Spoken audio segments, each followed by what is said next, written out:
Welcome to Journey Through the Gate, your paranormal portal podcast, as we delve into the many questions and wonders brought on by this supernatural experience. What's on the other side of the gate? Let's find out together.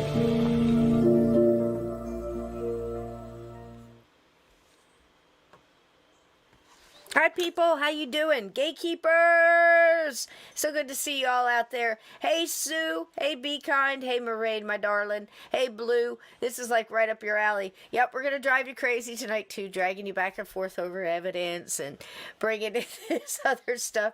But hang in there, we'll get it all in. Hey Glenn, how you doing? Sasha Bell, welcome in, welcome in. You know how we do here. Welcome everybody in, all the new listeners. We might have a couple over coming from Facebook.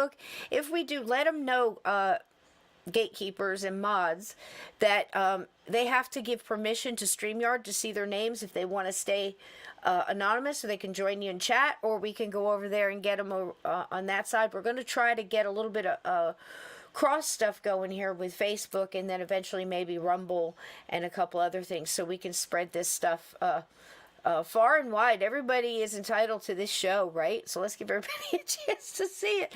It's lovely seeing you all tonight. Give me just to say, hey AJK, how you doing, sweetie? So as the episode art, hello Salvador, hey Sean, hey honey, hey Jose. So you know that tonight we're picking up on our Fatal Vision, another look from your vantage point, from our vantage point, from our lovely guest tonight, from their vantage point. One of the guests tonight, we know him, we love him. It's Mr. Donny Cho. Come on in. Hi. How you doing, sweetie?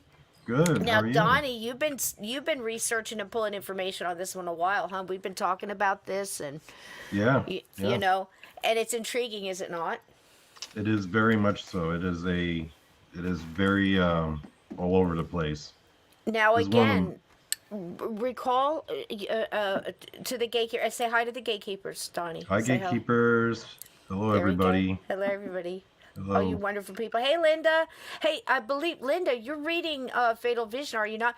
We have inspired people to read the book and watch the miniseries as well, and to also revamp and looking on the internet in their own ways that they want to research. But people have been looking out at this case since we started talking about it, and we're getting all kinds of messages and suggestions and ideas on podcasts, and I have some information on some of the podcasts I checked out. But Donny, when we had first started talking about this, refresh my memory, you were not familiar, were you, with the case? I was never familiar with the case at all until you brought it up to me. So naturally, I never saw the Fatal Vision miniseries. Right.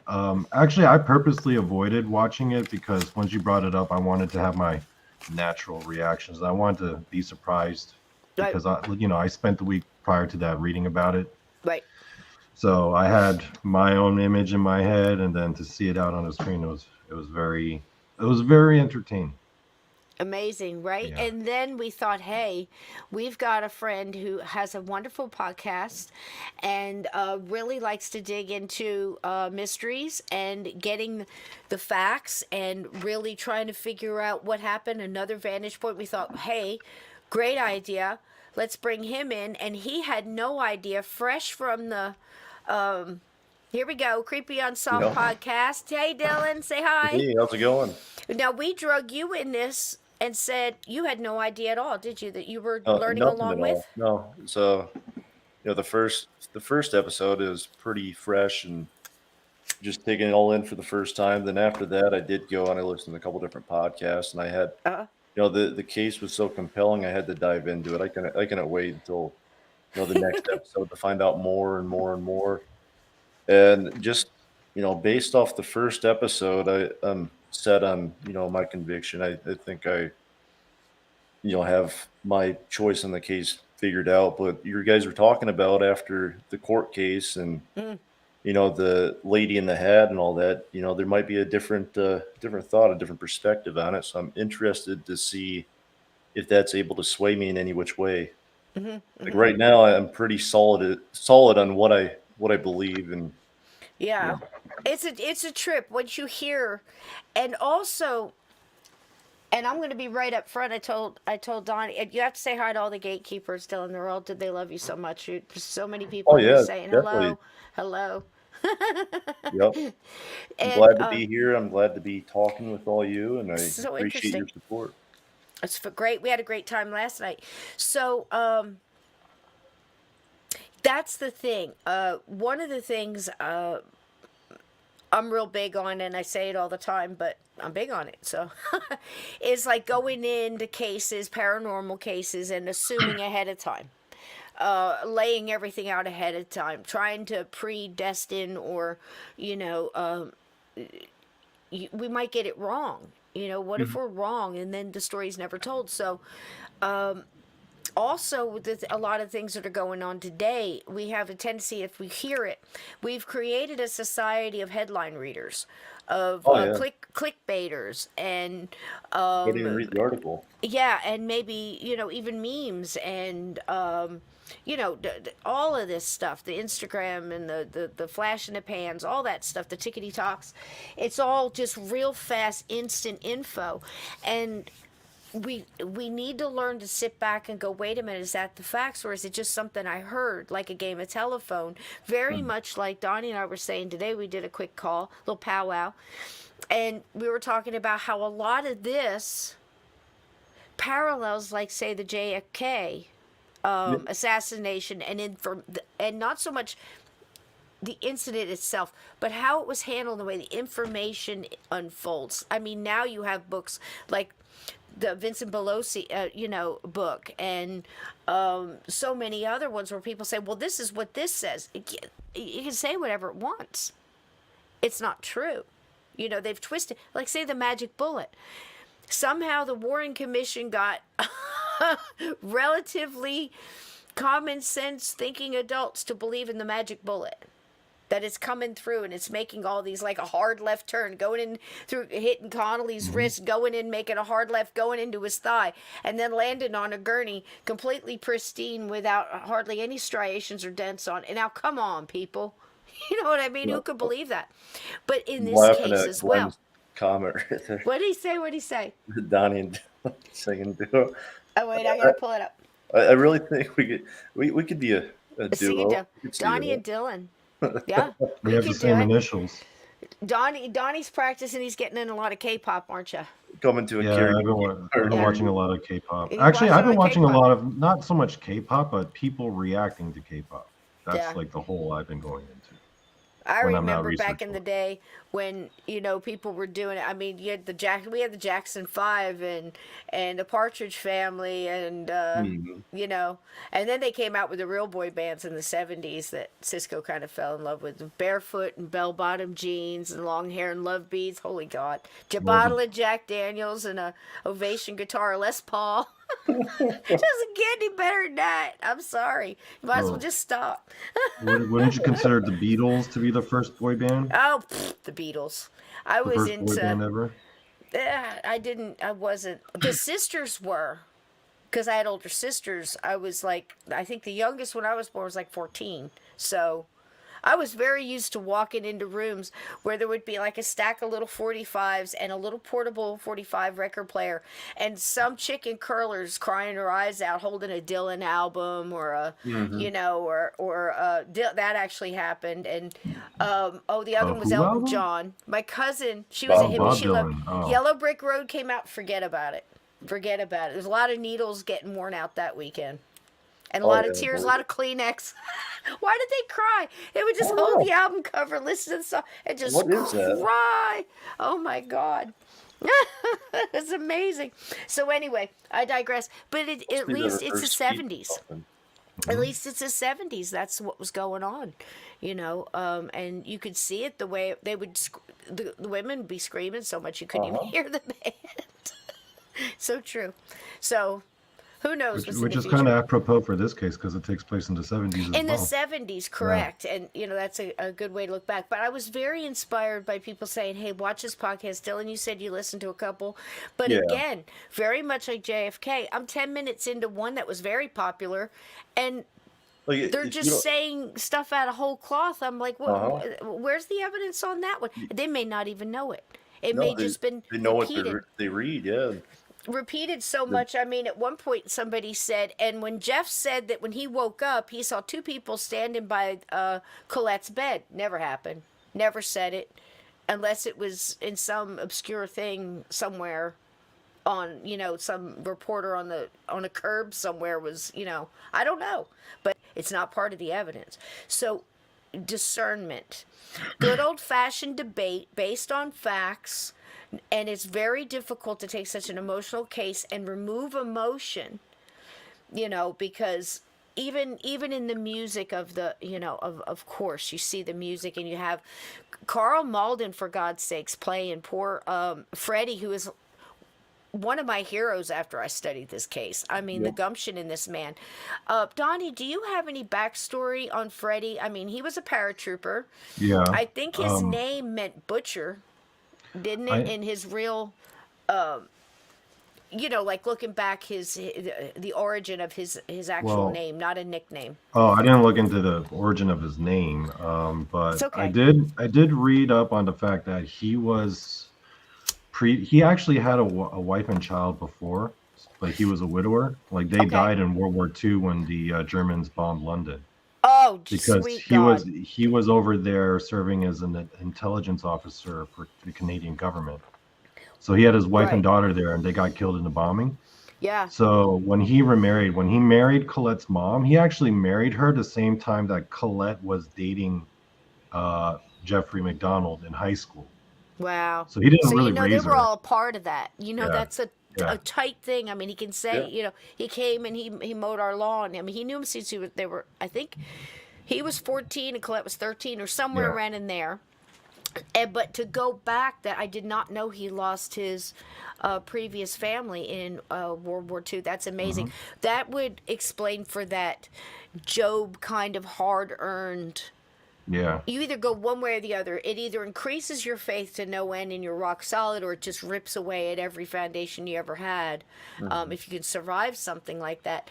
But that sounds to me like it's possible. That's where you not just being a soldier, but the intestinal fortitude of just being a human being survivor. Mm-hmm. And then this happens. No wonder he tore in. No wonder he put his and just. Like a pit bull. God bless him. It's an interesting thing to consider that for those of you who are unfamiliar with the case, Alfred Kassab, what's his name? And he was the father-in-law, or no, not the father-in-law, well, the stepfather of the woman, the wife who was murdered. Right. So in the beginning, we talked about this last time, right? He believed Jeffrey's side of the story until he didn't. And we'll get into that as well. But one of the interesting things that I learned this past week was that he met Colette probably around the same time he met Jeffrey MacDonald. Right. I had always assumed that he raised her from really young, but no, he met them both probably around the same time. Yeah, and this is his lovely wife. This is Colette's mom, and her name again. I'm terrible with names. Do you have it, Donnie? Her name? Colette's mom. Well, while you look for, now they described her as you see her here. She's a lady, she's just I that think it was classic, like Mildred or something. Yeah, and she's just that classic. And people that knew her said she was almost bird-like, fragile to look at, yet so stealthy and steel inside, like so many women really are, but she still had that air. And boy, did she get lucky in picking Freddy. I just absolutely love Freddy. I'm seeing stuff in the chat about Linda, right? I mean, in the book, I know you really get to know him. He's almost like the catalyst throughout the whole, the common thread throughout the story as the book is written. Of course, Jeffrey is as well, but that's them, and it's just wonderful. So at this point in time, what I want to do is where we left off last time. We basically told what the crime was. We gave a vantage point, because that's what we're doing. We're looking at it, trying to look at through everybody's eyes, including yours. We looked at Jeffrey's story of what went down. We looked at what the police, the CID basically, which is the feds of the army, and then the soldiers that went in there, the actual MPs, their first accounts, a little bit of what they saw when they first walked in there, and we looked at a little bit of what the lab and some of the specialists in the labs, like the blood work. We saw how the blood was talking to us and the evidence was talking to us. We also brought up the fact that it wasn't a perfect crime scene investigation, was it, guys? I mean, there was blunders, there was newbies, there was mistakes made. Yeah, they're cute. Yeah. And there was also a wallet stolen. Somebody stood up a pot. One of the first responders, the ambulance drivers, gurney op, whatever, flipped the pot over, and another one stole Jeff's wallet off the table. Yep. But again, how I left it, my point of view is, take all that out. Do you still have evidence that speaks to the crime? That's what I want you guys to look at, the facts. And Donnie's going to bring up something tonight after we watch these few things here that I think has kept this thing alive for 50 years, right, Donnie? Yeah. Go ahead. Real honey. quick, I was right. It was Mildred. Yep. Yes. Ding, ding, ding, ding, ding. You're going to be getting stars all night long. By the way, because I remember thinking, like, who the hell names their daughter Mildred these days? That's like an extinct name. An older Name at name. the It's time, like, yeah, it's like, yeah, ridiculous mistakes, Linda. Now, I just love that we've inspired people to read the book again, which is Fatal Vision, written by Joe McGinnis. And I just wanted to say again, this is based on what he wrote, and also documentation, facts, things that were allowed in the court cases. It's not just a made-for-ABC movie where they just make up everything, like you know, make it fit their narrative. This is a really, really close. I mean, Linda, right? You know, so far what we've seen is following that book. And the reason I dig it is because when the guy was hired by Jeff MacDonald, when Joe McGinnis had written a novel before on a murder, a double murder, he wanted, Jeff wanted to bring him along to tell his story. And Joe went in like, yeah, I'm going to make some money. The first thing Jeff says to him is, I'm going to need a cut of the residuals, you know, the kickbacks. And Joe's like, okay, you know. And as he goes through, Joe's idea of Jeff changes a little along the way, doesn't it, Donnie? Oh, yeah. And then their relationship turns very sour. And then there's a whole other chapter of the story in that direction, just on the whole book. Jeff takes him to court because he's like, he says, I wrote what I saw, you know. Yeah. So to bring us back, I've got a short little thing here that's kind of like a little overview. It's just pictures and a little music, and I figured I'd put some nice music with it because I know this bothers some people. And so if you just want to close your eyes and listen to the music, you can. Be kind, I'm talking to you. And but it does show a little bit of the some of the stuff we've already been over, some of the cast of characters, and then we'll get right into it. Here we go. A brief overview.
Now, all this is blood evidence. We'll bring this up on the slideshow, but it's just a little overview. The footprints.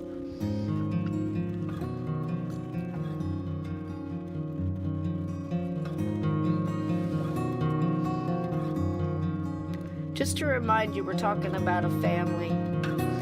This is the wood block that came out from under the bed. There, it's the match. So one of two knives.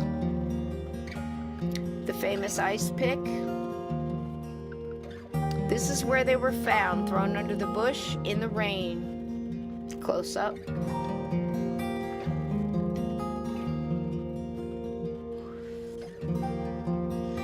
And the famous blue pajama top.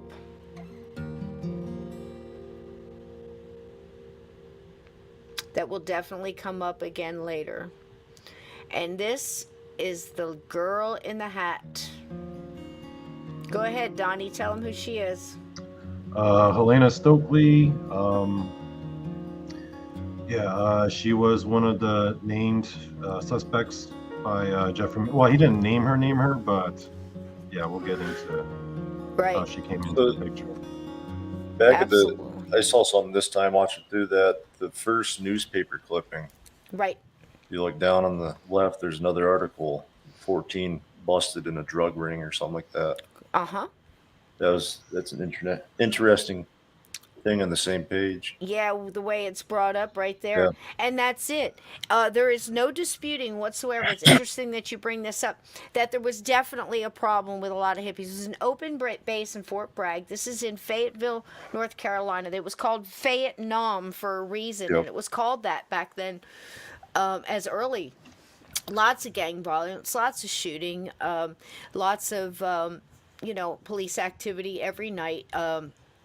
But on this base, they got used to coming on the base not only for, think about it. I mean, a lot of these junkies and druggies and stuff, and even just the hippies, they were prostitutes. And, I can tell you from every base I was ever on, the first ring around the base is what, Dylan? Strip clubs, seedy bars, shitty dives, and you have the strip club, the liquor store, and the divorce attorney. And X-rated, the triple X video. I remember that. I used to live in one of those areas for a number of years. Look at this paper right here. It's already they're already trying to write a narrative with it.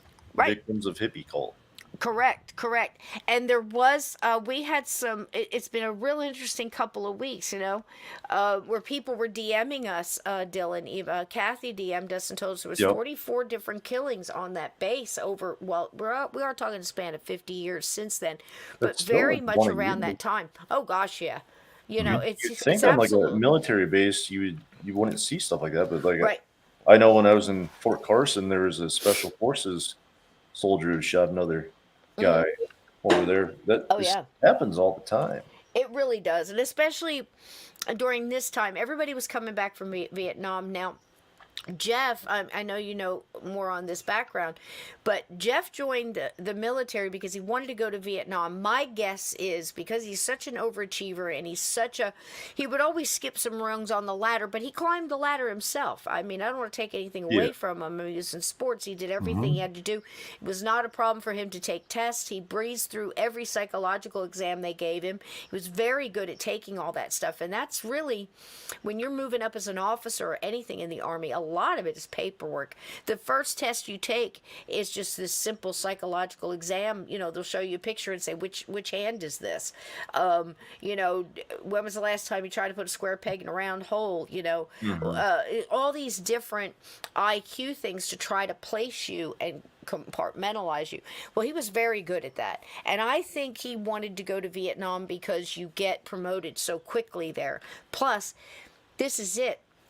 He's working in a hospital up in New York City. This is where Colette and he comes to Fort Bragg from New York City. And he gets a job. They give him, he gets into the berets. Again, he doesn't go through the same training as combat Green Berets go through. I don't care what people tell you. It's not the same. He didn't, and he shouldn't just because he should get respect because he's got the uniform, but it's not the same as saying, say the guy that works KP all day is the same as a Navy SEAL. It's just not the same. No, he was in the same battalion, or whatever you want to call it, the battalion. But this was his job. Like Donny keeps saying, preventive medicine and monthly syphilis tests. This is what he's doing. He's giving out vaccines, basically. And he's doing the monthly syphilis report. I mean, not exactly something he was not what he was planning to do. No. Not a very lucrative job. No. He wants to be like the heart surgeon. He wants to be in charge of, the heart He's an department. alpha. Well, he wanted to be over there. He was expecting to be deployed over to into Vietnam. And then when he found out that he had to stay on the base and just give out vaccines, he was just appalled. I didn't sign Which up is for this. why I think he signed up for so many sports. So he was obviously, when you're always doing the fun run, which is a stupid ass name for any run. I guarantee it was never fun. I hated every minute of it. But he's doing that, and he's volunteering at the drug clinic, which is why they were giving this little connection that Donnie's going to bring up later too, because he worked in the clinics as whether he volunteered in the city hospital or what. He was always doing something like that. I think he really got to know some of these characters too. They were not unknown on this base, so it doesn't seem as odd to say, that they were on this base. Okay, so without further ado, guys, real quick. Go ahead. It seemed to me that there did seem to be a lot of like underhanded stuff going on too between the doctors and the hippies, like giving out scripts and for a little extra money, hooking you up with a certain medication. And there seemed to be.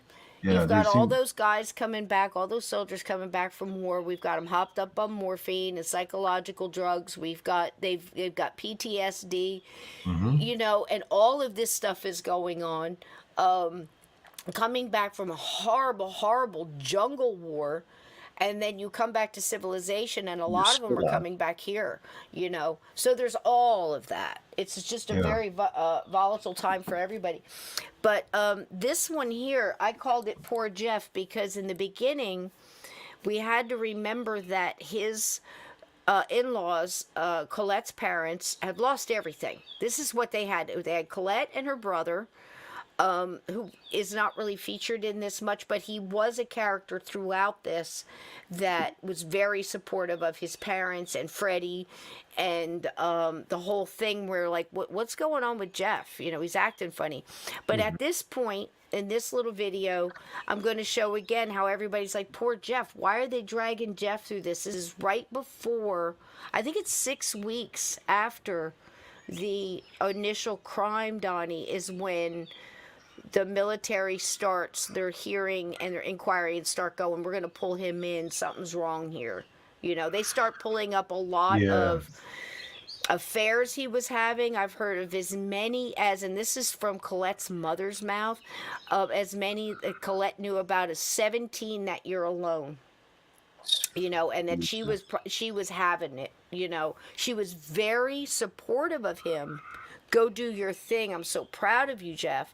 But she also knows she's pregnant, and I don't think that she was expecting to have that happen. And she was already talking to her mom about taking the girls and going and moving in with them. And her mom was telling her to wait till spring. And quite honestly, I've heard that was 2 to 3 days before her daughter was killed. So you have to imagine what the parents are going through too. And not really wanting to believe that there was a lot going on. She just thought that Colette was tired of being alone.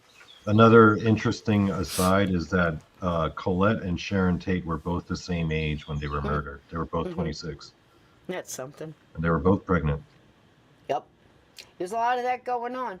Okay, so here we go without further ado. And if you guys want to talk over this. Yeah, Linda said that in the book she wasn't thrilled about the pregnancy.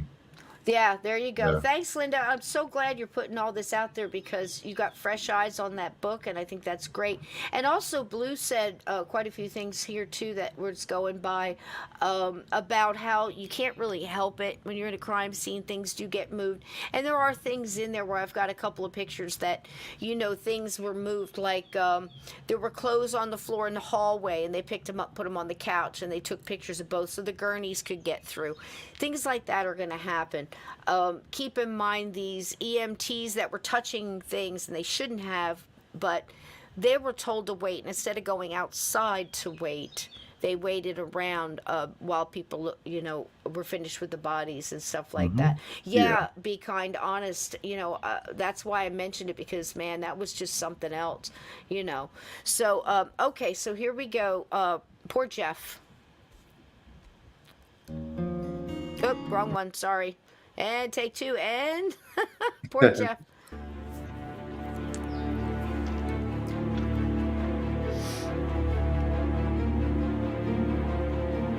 What I'm going to do, I'm going to put up a $5,000 reward to get those murderers who really did this. I intend to conduct this hearing in a manner that is both fair and impartial, to review all the relevant and necessary evidence that either side may care to present, and to make a recommendation whether or not the evidence warrants a court-martial. And when I spoke to Colette by phone in February, she said that her months at Fort Bragg were the happiest time of her marriage. He had a rare level of communication with Colette and an extraordinary interest in his children. Well, based on my examination of Captain MacDonald, I don't believe he possesses the type of personality or emotional configuration to be capable of this kind of killing. Okay, Bernie. Good work. Jeff. Brett, I tried to get in. You know what the Army's done? They've closed the hearing to the public. I can tell you why. They don't want the public to know what's going on in there. They're afraid of bad publicity. Well, tell me what happened. Bernie killed him. I'm telling you, the government's case is in shambles already. How? First off, we brought up the fact that the Army had MPs coming in there that morning like a herd of elephants. They disturbed everything they could get their hands on. They picked up the telephone to make a phone call. Get this, Freddy. One of the ambulance drivers was the guy who put the flower pot up straight after telling me I staged the scene. A few more there, sir. Flower pot? They think the same guy grabbed my wallet off the desk. It gets worse. Those dumb Army incompetents, they let the garbage men haul away all the trash. There's no way to check it out for clues or for evidence. I can hardly believe it, Jeff. There we go. Gotta go. Give me a hand here. I'll see you. I got room on the left side here. Look, Jeff, do you think you could get a daily transcript of the hearing for me? I don't know, Freddy. It's, Army regulations, all that. Please try. Well, okay. Okay, sure. Hey, did you see the TV coverage? We're going to get really good press. Just terrific.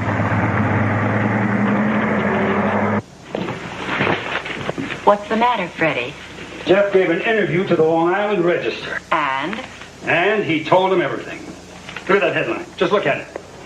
I was awakened by a scream, huh? Too painful, you said. Well, he gave them all the most anguishing, intimate details. He hasn't told us a thing to this day, but to the newspaper man, oh, he'll spill his guts out. Well, I'm sure he was told to. Told? Well, I'm sure it's their way of fighting back at the Army. I bet Mr. Siegel took... Well, I don't get it. I simply don't get it.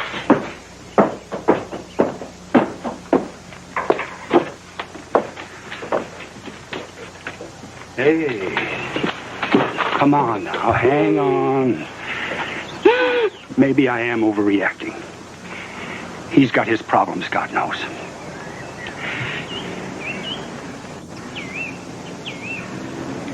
You know, early this morning, I was watching the bird feeder. And a pair of blue jays strutting back and forth. And the sun just rising through the trees. And I thought, we'll never see that. Kimmy and Christy will never come to know all the beauty and the wonder of the world. They'll never know.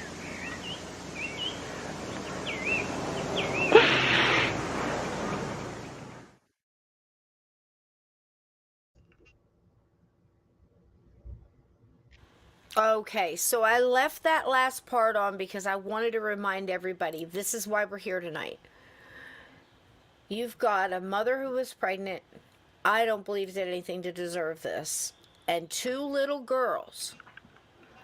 And as we go through this, I know it's really hard. A lot of people are having a hard time going through that, but we'll go through it together because, you know, things like this happen all the time, but we're also trying to learn to stick to the facts and to try to, you know, that kind of thing, because it is kind of going to raise your consciousness a little bit if you can realize that going through emotional things, that's when we really have to dig down and stick to the facts and discern. So that's one of the reasons we're doing this tonight. But the main thing is not to these little girls had defensive wounds. The littlest girl fought for her life, saw her attacker. She was under 2 and she fought for her own life. And whoever took it is a bastard. Oh yeah, 100%. You know, and mentally ill, whatever the excuse, spur of the moment, fear, there is no. And that person should be punished, plain and simple. That shouldn't be allowed to be, you know, free in the world. Absolutely not. So that's why we're doing that. That's why I left that piece on there. But as you guys see, this is where the in-laws were. And we're going to watch them almost do a 180 in real time, aren't we, Donnie? Yeah, yeah. And this is the first time you're seeing this part, Dylan. What's your take so far? Well, I don't know. I'm still set on my verdict from the first video. I can't see past it after the blood splatter and Yeah. all that. Yeah. And that's a solid place to sit because you're sitting on facts. And, And as parent, you're looking at it with a different vantage point as well. We know what we would do or what we hope we would do, you know? Yeah. Also, at this point in the, I guess, the story or in the film, what Jeffrey is telling to Fred, you know, when they're in that parking area, right? Yes. And he's talking about how everything, all the evidence got messed up and everything got, like, the trash got thrown away. He wasn't lying. I mean, that stuff really did happen. Yeah, that was was all true. Yeah. That was true. That's why I left that in there too, because this is the honest truth. And there was 629 or 639 people that spoke for Jeff. And that's why I'm trying to be honest here and say this is who went in there and spoke. He was loved at the hospital. He was loved where he went to school, where he went to college, the people he roomed with, the people he was on teams with. You know, and they were just bringing forth, you know, like you saw that secretary sitting there, and she's Jeff. They were in the best part of their life, and all this other stuff. I think that's not the first time we've heard of a couple putting on one face out in public and another behind the walls. I was just going to say that the 2 wolves or whatever, the 3 wolves. The 3 faces is the 3 faces. The one you display in public, one in private, and your true self or whatever. Yeah. Yeah, and it's true. And I mean, if you think about it, common sense here. They've been together since they were 14, 15. I forget when they quit. Maybe it was when he went to college. I don't know. Yeah, it was like right when he graduated high school. Right. College, he comes back. They hook up. She finds out she's pregnant. They get married. And he figures, why not? She's got a great family. They support and love him. Look at the wedding. Look at how happy Freddie was. You know, it was great. They were making it work. It was a little fairy tale thing. Wasn't great. But you also have to think of what Colette went through, as Dylan has attested to. You know, this is that woman, the woman that ironed his shirts, that made his lunches, that supported him, that had his children practically alone. Luckily she had her mom every once in a while, but they were in different states. I forget where Freddie lived, but it was driving distance, but it wasn't close. Like it was in another state. But they were very active back and forth. And, you know, she was just branching out and finishing her education by going like once a week for child psychology classes. She was just starting, which is why, too, I think she wasn't disappointed in the baby that was coming. I think she was surprised by it, and she was just going to, face it head on.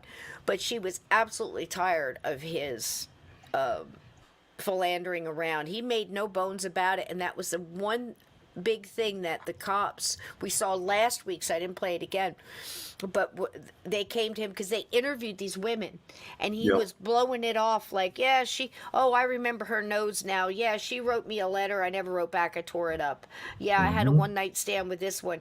And then he says something really flippant after about the 8th, 9th, 10th picture. And we've talked to them, Jeff, and he's not denying it anymore. He's just go, you guys are more thorough than I thought, but it doesn't mean anything. I love my wife. We were very happy. I love my children. Also, it doesn't mean he killed her, but it does show character. Another thing that I learned not too long ago is that as a doctor, and especially as a very prominent and busy doctor, it's very easy for doctors to get away with cheating on their spouses. Oh, yeah. You'd say you're at work. Yeah, you could just say, oh, well, I gotta do double duty. Another 14-hour, 16-hour shift. Yeah. I mean, who's gonna not believe a doctor when they say they gotta pull another shift, So yeah. Linda brings up a great point. Colette was having very horrible pregnancies. The second one, I believe she had what I would call a bleeder. She was hemorrhaging, and Jeff took credit for going in there and finding, that, they weren't going to do anything about it, and told the parents, and it was a good thing I was there and all this. But, no, it's not bacon. It's Italian breakfast cookies. Can you believe it? On a Sunday morning, if you're in New Jersey and you have Italian breakfast cookies, Mario went to a little Italian bakery. I should have pulled up the card and gave him a little advertisement, but I think it's called Rose Bakery. But it's, support local, just a little privately owned little place. They have the best cookies. And these are the kind that are, it's got either jelly or cream in them, and they're dipped. And, it's just like a little. The cookies look invisible. Yeah. He goes through things. Sometimes we'll get the local bagels, which is also extremely New York, New Jersey. And, or he'll get the Italian cookies. Today was Italian cookie day. So I'm having hot. I don't even know what an Italian How cookie spoiled even am is. I? Well, it's a cookie that Italians make, Donny. That makes sense. I don't know. I didn't know Italians ate cookies for breakfast. That's news. Holy That's gosh. Don't say that too loud in New Jersey. Yeah. Half of New Jersey just come out of their chair and go, what are you talking? Forget about it. What? If you don't have a little white box in your kitchen with the little red and white string on it, and there's not some kind of ooey gooey pastry or cannoli or... For breakfast? It's just traditional. People have donuts for Anytime. breakfast. So Anytime, that yeah. makes sense. Yeah. Or it could be donuts, or bakeries are huge in the culture. They are still in Pennsylvania too, right? Pennsylvania, Dylan? I mean, bakeries, yeah. And then you kind of weeds in all the Amish and stuff like that too, shoe fly pie and things, and just the scrapple and the weird shit you guys eat over there. Yeah. Good God. They don't have bakeries in Asia, or like they don't. I mean, traditionally Seriously. they don't have bakeries in Asia. Yeah, but don't they have this, like the terrific street, the artisanship. I sat there and I watched YouTube videos and watching people making like these glass sugar fish and all this other stuff all this artistry they make with candy and cotton candy and big flowers. Nowadays they have Krispy Kreme all over like Korea and Japan, and like nowadays they have bakeries, but I'm talking about like traditionally. This was like baking candy just not a art. thing. It was like... extreme things with taffy or something. Never mind. It has nothing to do with the McDonald's. Let's go back. Let's back up. We got off on the wrong exit, Donny. Back up. All right. Okay. I could talk about food for like hours. Make a Jersey Yui. Okay. Yeah. Biscotti and coffee. Be kind. No joke. That's no good. joke, baby. Yep. Okay. So there we are with that poor Jeff. So again, keep in mind everybody was kind of like people he worked with, the nurses. I've read letters that said literally, well, not literally, but darn close to verbatim, where they're saying, I banged Jeff every chance I got at the hospital. Didn't care that it was, she was just he was good looking. He was an up and coming doctor. you know, and they're always staying over. They're interns and they're doing what 12-hour, 24-hour shifts and shit. You know, did you ever watch like General Hospital? You know, they're always in the what do you call it, the linen closet, you know, doing stuff. You know what I mean? Let's be honest. But again, he's that guy, and she's taking care of his kids, and she's there doing that stuff, and they don't have a lot of money. She's not in all this luxury. She's not, you know, she's not even sitting in Starbucks in a new SUV getting her hair done, nails done every day. She's being a mom in the 70s. You see what I mean? And they didn't have much. They didn't have credit. And I'm going to show you the living room here. I'm just going to go ahead and do it now. It's just like one of the saddest things I've seen, because when you look at it, even though you take in that it was 1970s, here she is here. Here's who we're talking about here. Look at that family. You know they went down to Sears and went to the mall and had this done when you used to get the packs, the family packs, you know, of pictures at the Sears. Yeah, that's the kind of photo you plan the day for. Yeah, and bought the little dresses. Yeah. And, you know, gave out to the family and all that stuff. She's proud of these kids. She fought to bring these kids in the world. Cesarean, horrible, you know. This bastard, he killed that woman. Well, I guess, allegedly. At this point, I'm going to say allegedly. Toward the end of this series, they'll all be out of my chair. Trust me. But these people, he drugged these people through all kinds of hell, too. There he is right there, the hero. Wouldn't give up. But the house, I was trying to show you the living room, get a good shot of this living room. Here's the living room. You know, Colette picked out those curtains. They probably went down and got this matching furniture set together. You know, it's the JCPenney special off the floor. Got the lamp. She hung those damn pictures. You know, this is a real family. But they weren't lavish living. This was not much more than an NCO little house. You know, this doesn't even look to me like officers' quarters. It's definitely not higher end officers' quarters, I assure you. But this is their little TV on the little push cart. You know what I'm saying? You know, the paneling, the floor, look at the furniture. She made it a home. And something else I picked up watching this too. Look, but what do you guys see in this doorway on the floor? See if you pick it up. Not just really bad 1970s green linoleum tile, but what's on the floor? In the doorway? Is that blood? Is that blood? No. Well, yes, it is. But I'm talking about something else, and I don't think you can see my arrow. What do you guys see? On the floor, and from another angle, there's another picture, and you can see it sitting. Do you guys see the plate sitting on the floor? Yeah. Is that like an ashtray? It's got cat food in it, or dog food, like little dog, but it's like out of a can that's been sitting there a hot minute and got dried up. I know one of those plates when I see it. Where's the freaking cat? Yeah. I don't ever remember anybody saying anything about them having a pet. But I'm looking and I'm seeing plates on the floor with like cat food in it. It's weird, right? Do you guys ever remember seeing that? Or them mentioning like the cat got out, or? I don't. I do remember that. I do remember a mention of cat food, actually. But. Did they? Okay, because I never in all of this thing heard about that. But again, there's your living room, simple furniture, you know, your 70s, you know, this is it. This was the home that Colette was able to put together. Their picture behind, that was probably, you know. This photo must be bringing back a lot of memories for people in the chat. Yep. Simple living, but she had to fight tooth and nail to get it. You know, you'll see the kids' room. They had toys. They had stuff. It wasn't a catalog picture. It was a working home with a busy mom with 2 little girls. She spent time with the girls, you know. Mm-hmm.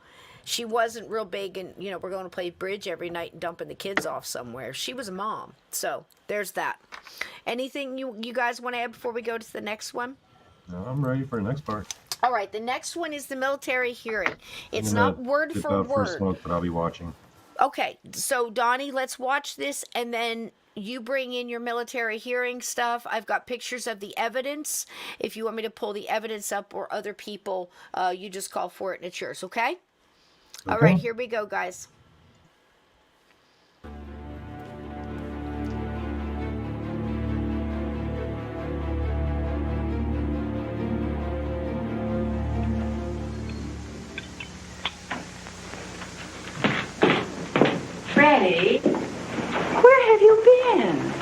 Look magazine.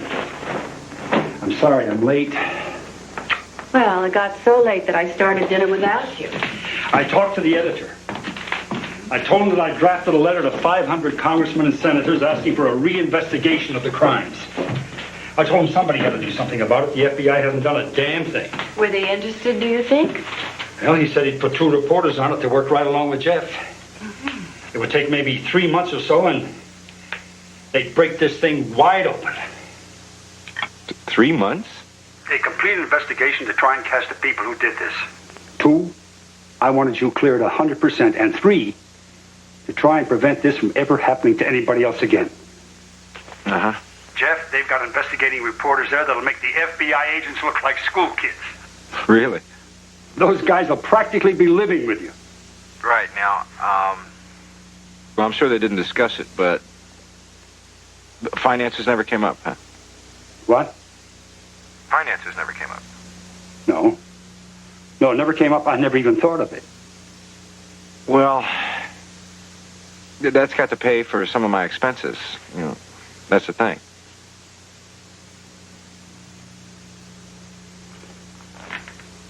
Damn.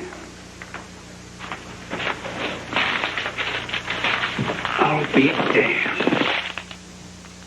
Who the devil cares about money? He's talking about money, and we're trying to find the fiends who killed Colette and the kids. Well, I mean, is their story for sale? Is he trying to turn this into a money-making proposition? What about the transcript? Well, he said he was instructed not to give me a transcript of the hearing for fear of a court-martial. Now, that's a lot of baloney. I know it, and they know it. Honestly, Mildred, what the devil's going on here?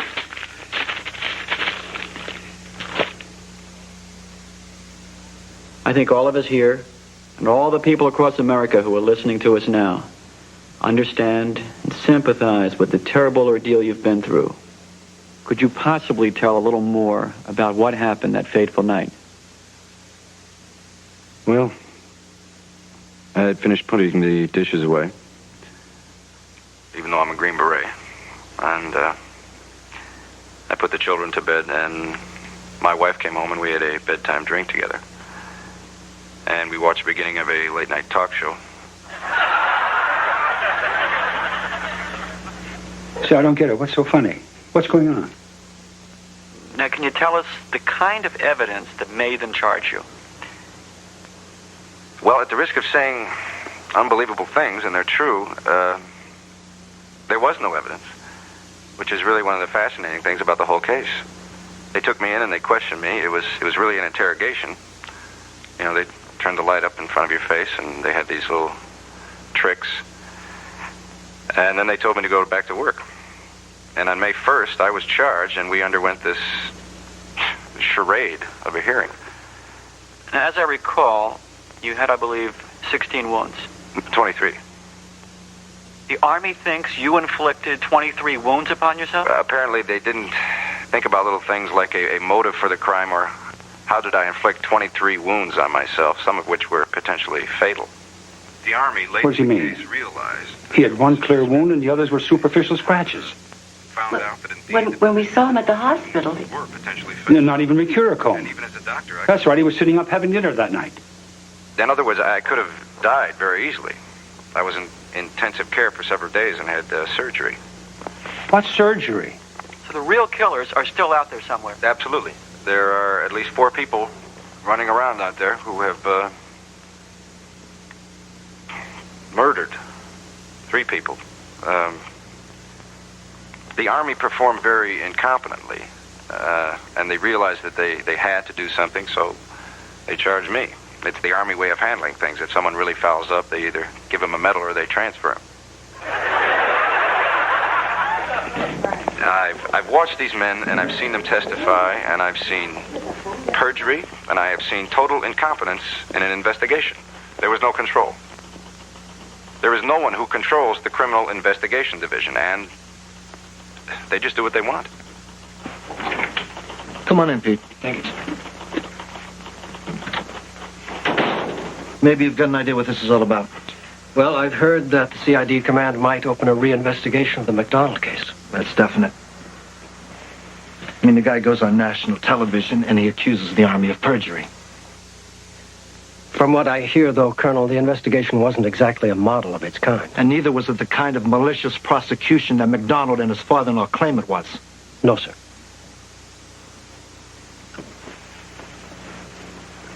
Sir, what's the setup? They're going to assign us 8 agents. I'm putting them under your supervision. We can take as long as we want, and all the necessary resources will be available. Sounds like they're serious. Well, they fully expect us to produce enough evidence this time to bring about an indictment of the killer, or killers. And does that include the possibility of Jeff MacDonald? Let's put it this way. He's still a suspect. Sir.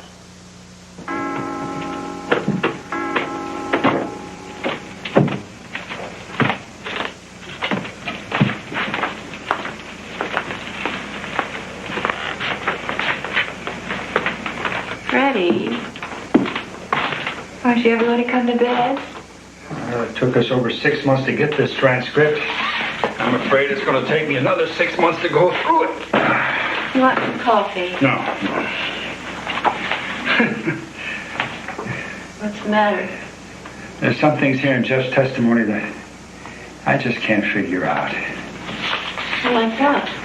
Well, I'm sort of making a list. I'm working on it. I'll work it out. You'd better get back to bed.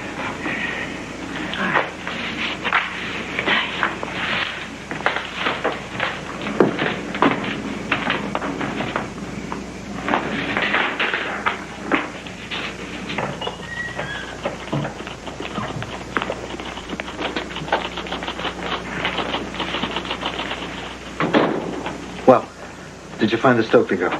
Yes, sir. She's in Nashville now. Do you want him to hold her? Yes. Get a polygraph on her, if they can straighten her up enough. And have one of our agents talk to her. Yes.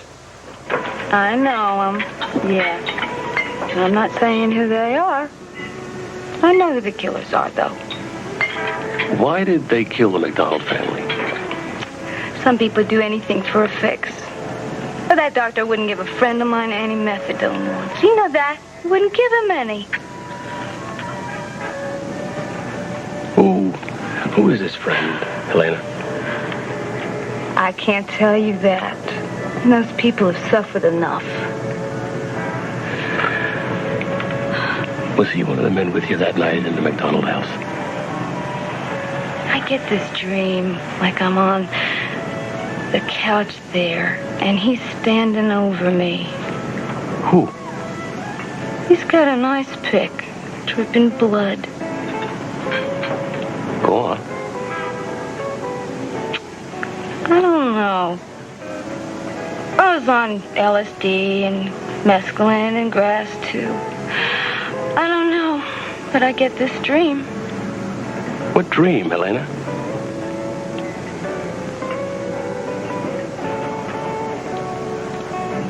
Like I told you. I told you, didn't I? I mean, the guy did it himself. Who? MacDonald. He killed him. I'm sick. I'm getting out of here.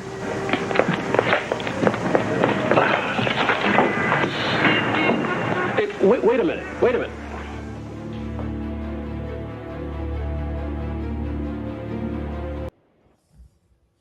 Wow. Here we go. Now I left that in there. Yeah, I left that in there because that was what she was like, Helena, for about 30, 40 years. You know, back and forth. So this is a little bit after the actual military hearing where he was, discharged honorably. I think there's another piece in here that actually brings it up. But since we're here, what do you want to say about that, Donny? Yeah. Are we already past the military hearing part? We're not really I could past talk about it. that real quick. Whatever you want to do. I think there's another one here. It's got another chunk about that because it kind of goes back and forth with their memories and stuff. But you go ahead with yours. Go ahead. I know that the charges were dismissed. And is everyone with me? Yeah. Yeah, you froze for a second. We're So, fine. Oh, I froze. Okay. Well, we know that the charges were dismissed, and one of the things I feel like the reason why, based off the colonel who was in charge of the hearings. His name was Colonel Warren Rock.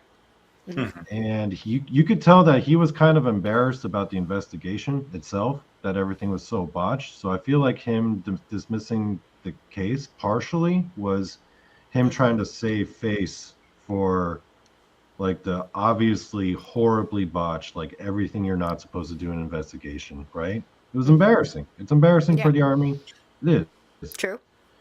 So, and also he had it in his mind because they did present some reasonable evidence or claims that someone matching that description was found and witnessed by multiple people, and they actually got a confession. So in his mind, he's thinking, the more we do this, the less likely we are going to catch those guys. So he was like, yeah, go after those guys, right? So that was, I believe, was the main reason why he was discharged, or why the case was dismissed. Right, to push it to push it along and quiet it down, and then he's going on television and things like this. He was not shy, as you saw with Freddy in there, saying, you know, he's not telling us anything. We're not getting any information, but he's talking to Look magazine and Time and going on the Dick Cavett show, which I do have a clipping of that, so you guys can kind of see a little bit how Watch his body language. How he was. It tells it right there. Yeah, and also that he was not telling them the horror of them jumping for the phone, and both Mildred and Freddie getting on the phone at the same time, just to any piece of information, what's happening. Keep in mind, like you saw them in the beginning, poor Jeff, they're dragging him through this. They need to be going after the real killers. That was their first drive, you know. Now, what Vixen put in the comments, like, that's what I was saying when she was telling the story. That she said that she dreamed that she was on the couch, MacDonald standing over her with a bloody ice pick. Was she one of his sex pickup? You know, I don't know. I've never heard that. I've heard that they all were not strangers because he gave out drugs, and she's often quoted as saying they were mad at Jeff because he wouldn't give them methadone. And that's what they wanted, which, you know, is very similar to your Suboxone and stuff today. You know, it's just, so that's part of it. You're definitely going to hear that kind of stuff, No, she was the woman in the hat, correct? Yeah. Yes. We were talking about there because I remember we were listening to a bunch of different podcasts.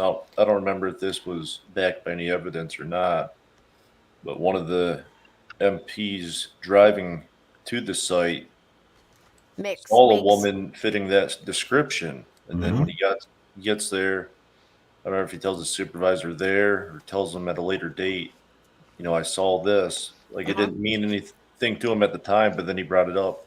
No, I saw this woman in the hat. Well, actually, it was at the very beginning when they were all just rushing in there, and they were. It was in the very beginning, and they never sent anybody. They didn't send anybody, and then later on, you hear 2 or 3 people say, "Oh, he was full of." They said he was full of it after. And that but you know, he it never makes came sense. forward, or he misunderstood him, and all this different stuff. Yeah. But he also said, it's like, what are you going to believe? He said he didn't say, but he did also say that he knew the woman he saw was not Helena. He knew Helena, but this woman's just standing outside of one of the buildings. Are you talking about the delivery man or the military police officer? The military guy. Yeah. Okay. Yeah. On his way to the call. Yeah. So what I remember reading about that was he was on the way to the call, right? And he sees that woman standing there, and he's like, "This is weird, right? A woman like this should not be standing here at this time of the night, right?" So he actually calls for another car to go address her while he's on his way to the crime scene. And I think this guy was like the first guy to arrive, if I'm not mistaken. Right. Yeah. Can you guys see this if I do this? Tell me what you see. I'm not sure what's going to pop up on the thingy here. Does that come up by screen share or no? What, the mugshot and the sketch? No, it's actually a tab. I don't know if it's going to let me do it. Oh. You have to share the Chrome tab. Okay, probably. let's see. Yeah, I'd have to get in there, see what else. But anyway, this is the original sketch, and I totally get what you're saying, Blue. That the actors are portraying and all that. But the funny thing about this is, as you read the case, as you go back and listen to MacDonald say it from jail cell, which he's been doing for 40 years now, of all of the documentaries that were done on this, whether for or against, again, very parallel to the JFK. Also, Everybody's opinion, and just sec, Donnie. Everything, it does play exactly like this movie. You know, it's not just these actors or Carl Malden is running around the house. Freddie really did that on tape. You can see it. It's available out there. You got to dig, and you got to go to like the 15th, 16th page. You know, when you put in Jeffrey MacDonald, you really have to dig, and maybe even DuckDuckGo and Brave, but they're out there. And I watched that man run through that house, and Carl Malden had it about down step by step. I mean, he did. I mean, they really tried. That whole thing where he jumps up, Freddie jumped once and then stomped his foot and they fell.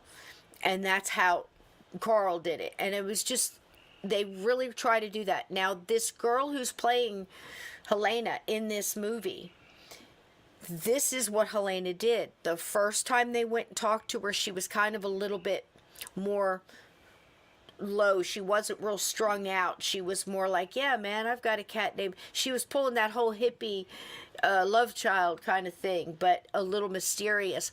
All the girls played that back then. Everybody was Stevie Nicks. Everybody was Rhiannon. I promise you. That's just what went on. And if you weren't that, you were the hippie love child, or you were sitting home hugging Bob Dylan's album, crying. I mean, this is just went on in the 70s. So it's not unusual, but 2 people saw the girl with the floppy hat at 3 o'clock-ish, between 3 and 4 a.m. on this, right outside, on this call. And it was a delivery man as well. Tell us a little bit about that, Donnie. What do you have on that? What was he delivering at 3 a.m.? Sandwiches? I'm sorry. I couldn't help it. Whoever gets that, okay, let me go to that's that part. for you. Sandwiches. Yeah, you're talking about William Posey, and I never caught what he was actually delivering. Oh, Posey. But, yeah, okay. but Okay. he actually, Posey. Yeah, go ahead. so he actually saw her outside her apartment in the morning. So he didn't see her around the crime scene. He saw her like a couple hours afterwards. Like she and the 2 or 3 other men that he reportedly saw were actually outside her apartment, like in the parking lot. And that's it true. seems like he Donnie, actually talked. That's true. That's true, Linda. But you know, but we were Stevie before Stevie was Stevie. You know what I'm saying? Go back, gypsies and all that. Go ahead. So it seems like he actually got to talk to them. And according to him, Helena Stokely told him that she and her boyfriend cannot get married until they went out and killed more people. Yep, that was said. And all that that's crazy what, shit. Yeah, he said that she said that to him. That's true. So, wow. Yeah. And to address something earlier, like it's. I mean, you can never really. Actors' portrayals is going to be actors' portrayals. So one thing you can tell from the details of this case and like her testimony is that this girl was batshit crazy. Like she was bonkers. Yeah. And that's why I left that part in there. And they really did a good job portraying her. And as far as how the lawyers were on her, now keep in mind, Posey popped out of the woodwork, which is in the beginning of that last tape I just played, which I think I flip-flopped them, but we'll figure it out. We'll get there together. And he said, what did he say? I'm going to put out a $5,000 reward for any information leading to the killers of Colette and the girls. Plain and simple. 1970, $5,000. Times that by 6 or 7. Another important bit it's a lot of money, man. And these guys are junkies and drug addicts and drug dealers. And there's 15 people living in an old house not far from the base. This is why they're crawling all over the place. It's money. They're panhandling. They're singing. They're playing guitars, dancing, noodle dancing and stuff on the corner. And the GIs love this. They're making money. You know, and they're getting booze and, you know, doing all kinds of stuff. That's what I'm saying, Mike. That's a lot of bread, man.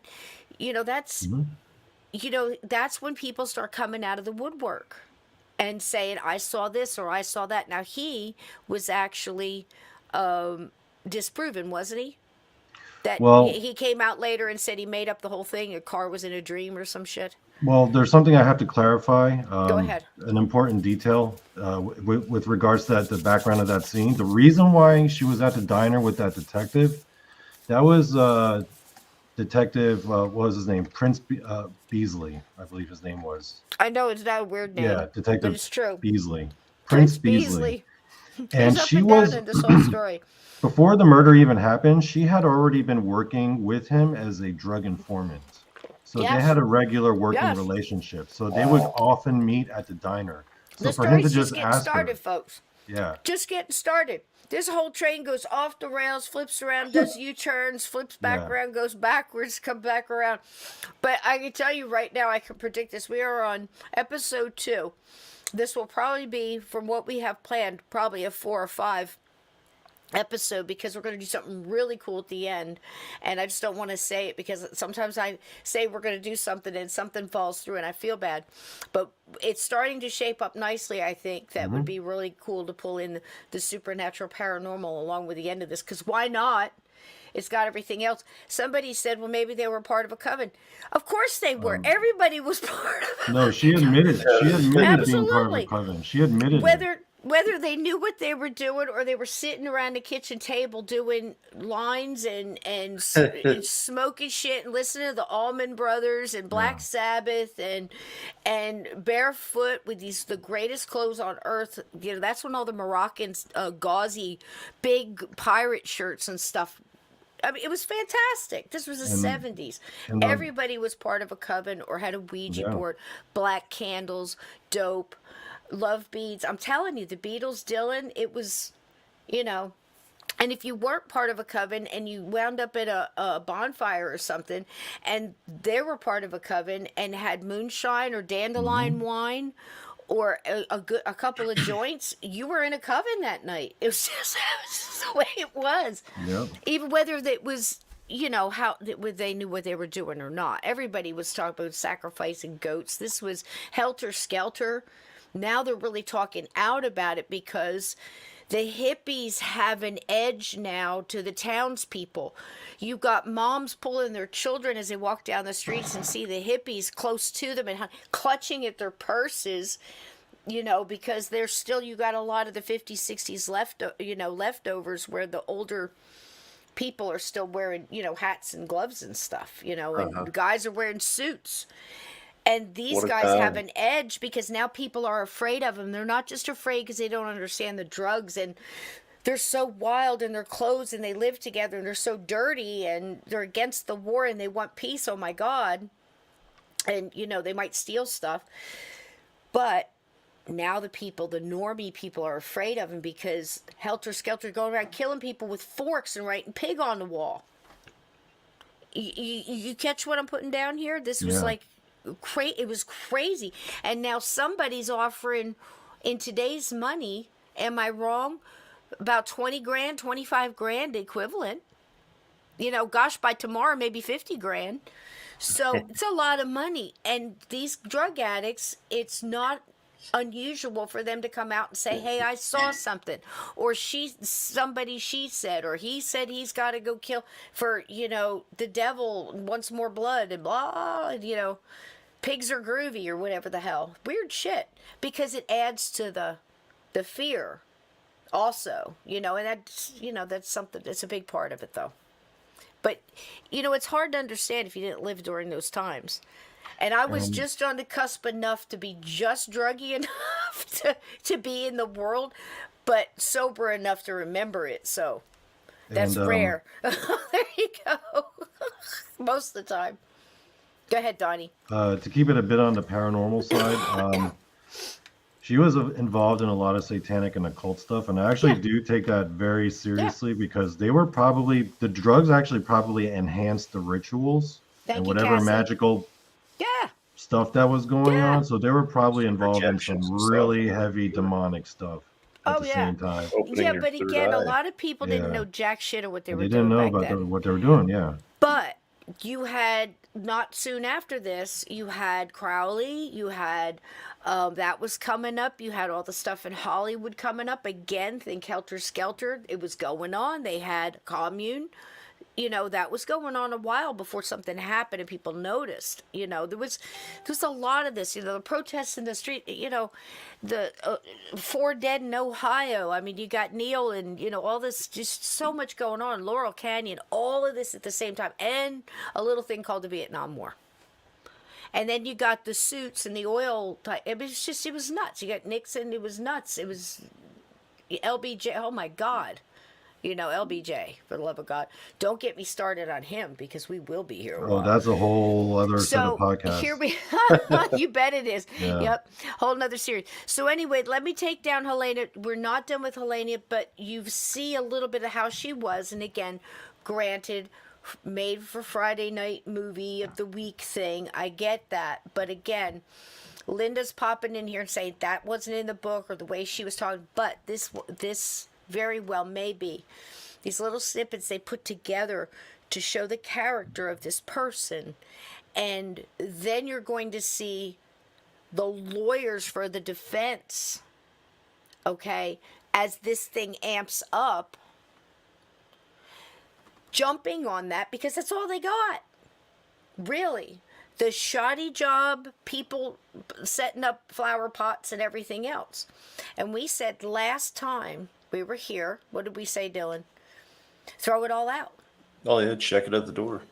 Throw it all out. Yep. And look at the evidence. Because this is all just this big ride. It's a carnival ride with witches and drugs and floppy hats and people writing on the wall. Why people are running around writing everything on the wall in blood throughout this story is insane, but it's true. But again, don't let it distract you. What do you have? Where are the facts?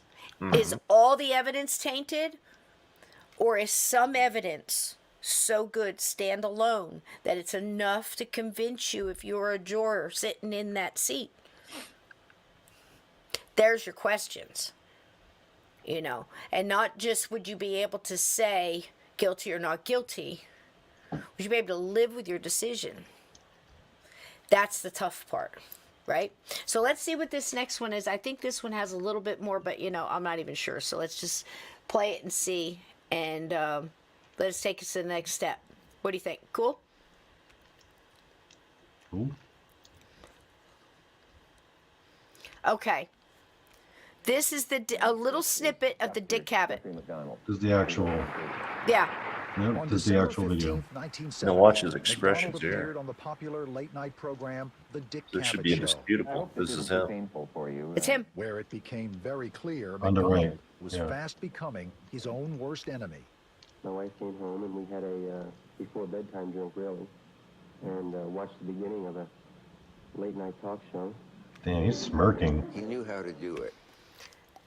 Ladies and gentlemen, for me, let me just say that I've done a podcast, been on podcast 25 years. It doesn't matter. I've heard a lot of shit. That is one of the most unsettling, creepy things I've ever heard in my life. Let's hear it one more time. Seriously, it's off-putting. It's off-putting, is it not? Here we go. Late night talk show. Wait a minute, a little more. And we had a before bedtime drink, really, and watched the beginning of a late night talk show. He knew how to do it, as we say in the talk show trade. He knew how to handle himself. Dick Cavett remembers well the night he was face-to-face with MacDonald. His affect is wrong, totally wrong. My affect was, gee, Are you able to turn it up? Wife and kids I can't. Okay. That's what they're asking. Even his I'm answer sorry. to that was something like, hey, yeah, isn't that something almost sound like Bob Hope? Very like Bob Hope. There were people in the Army who wanted a court-martial, regardless of any of it. Yeah, original. Well, most of them have been transferred. It's the Army way of handling things. If someone really fouls up, you either give them a medal or you transfer them. And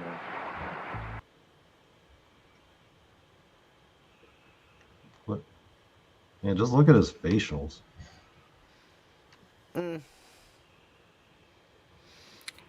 And the headlines just kept coming. But what's it mean when you look Continuously. down and away? Say again? When you're looking down and away when you're Mhm. talking about something. What's that? Yeah. What's that a It- sign of? I think it's you're not recalling a memory from your head. I believe you're you're lying. Or you're not recalling from a memory, an actual memory. You're pulling it out of thin air. I could be wrong. I'm no expert.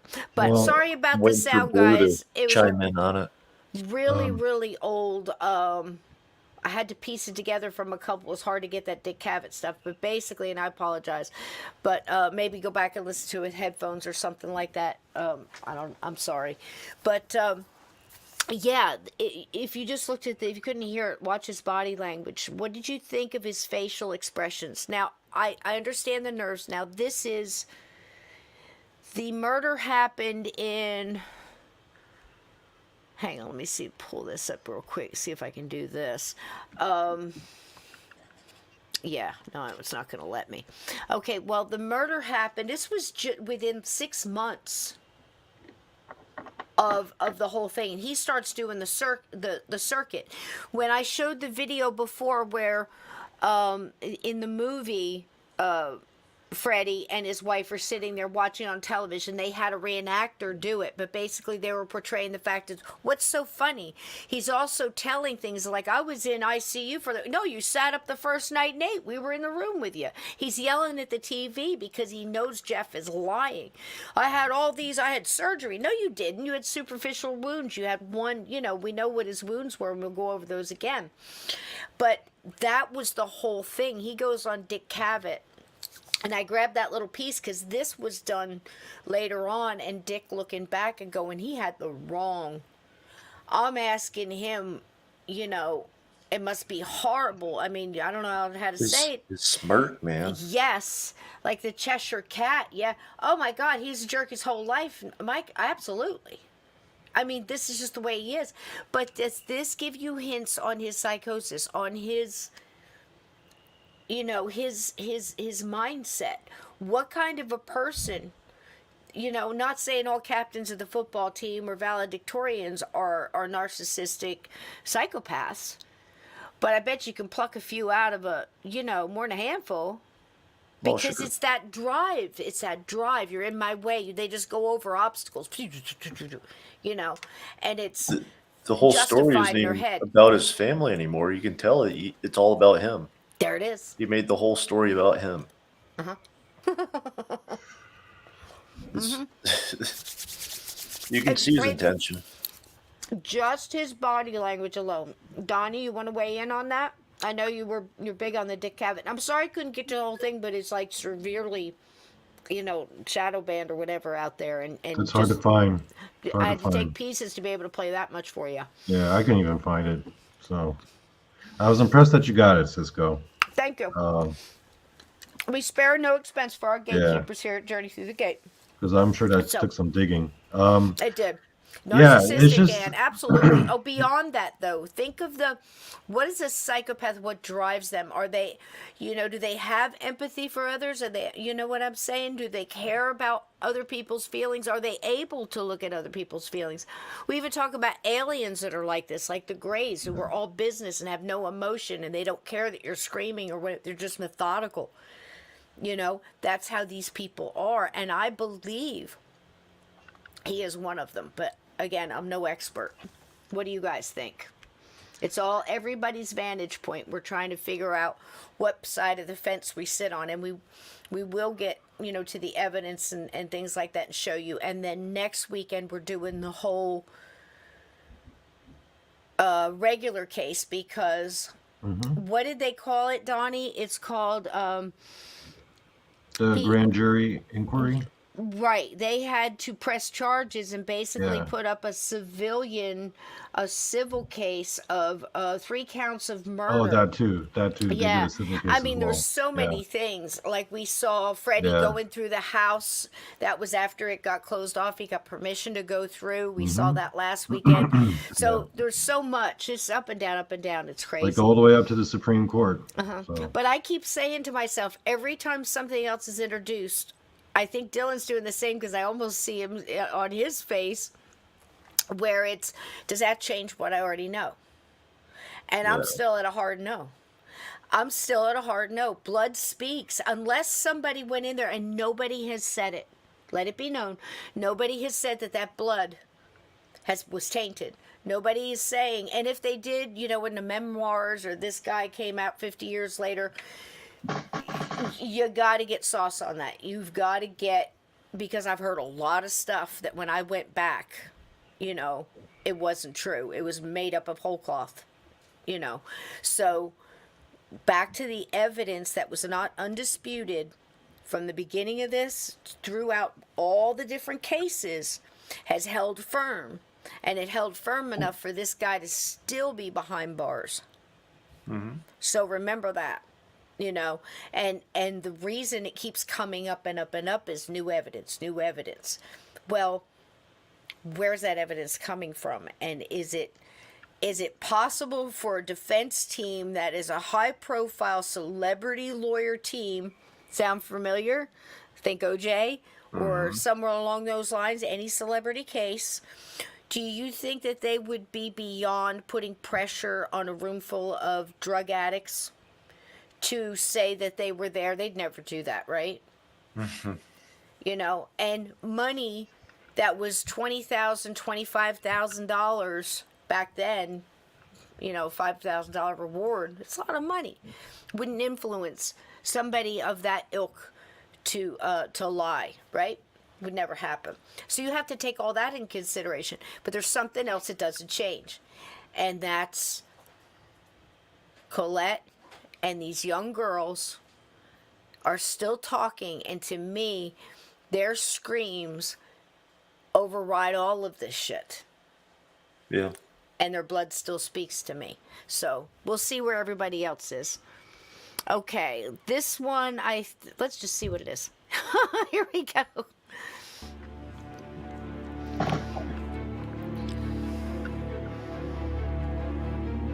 Oh yeah, I don't want to play that one yet, because that's the last of it. That is our look back, and I think I got this one. Let's see. Okay,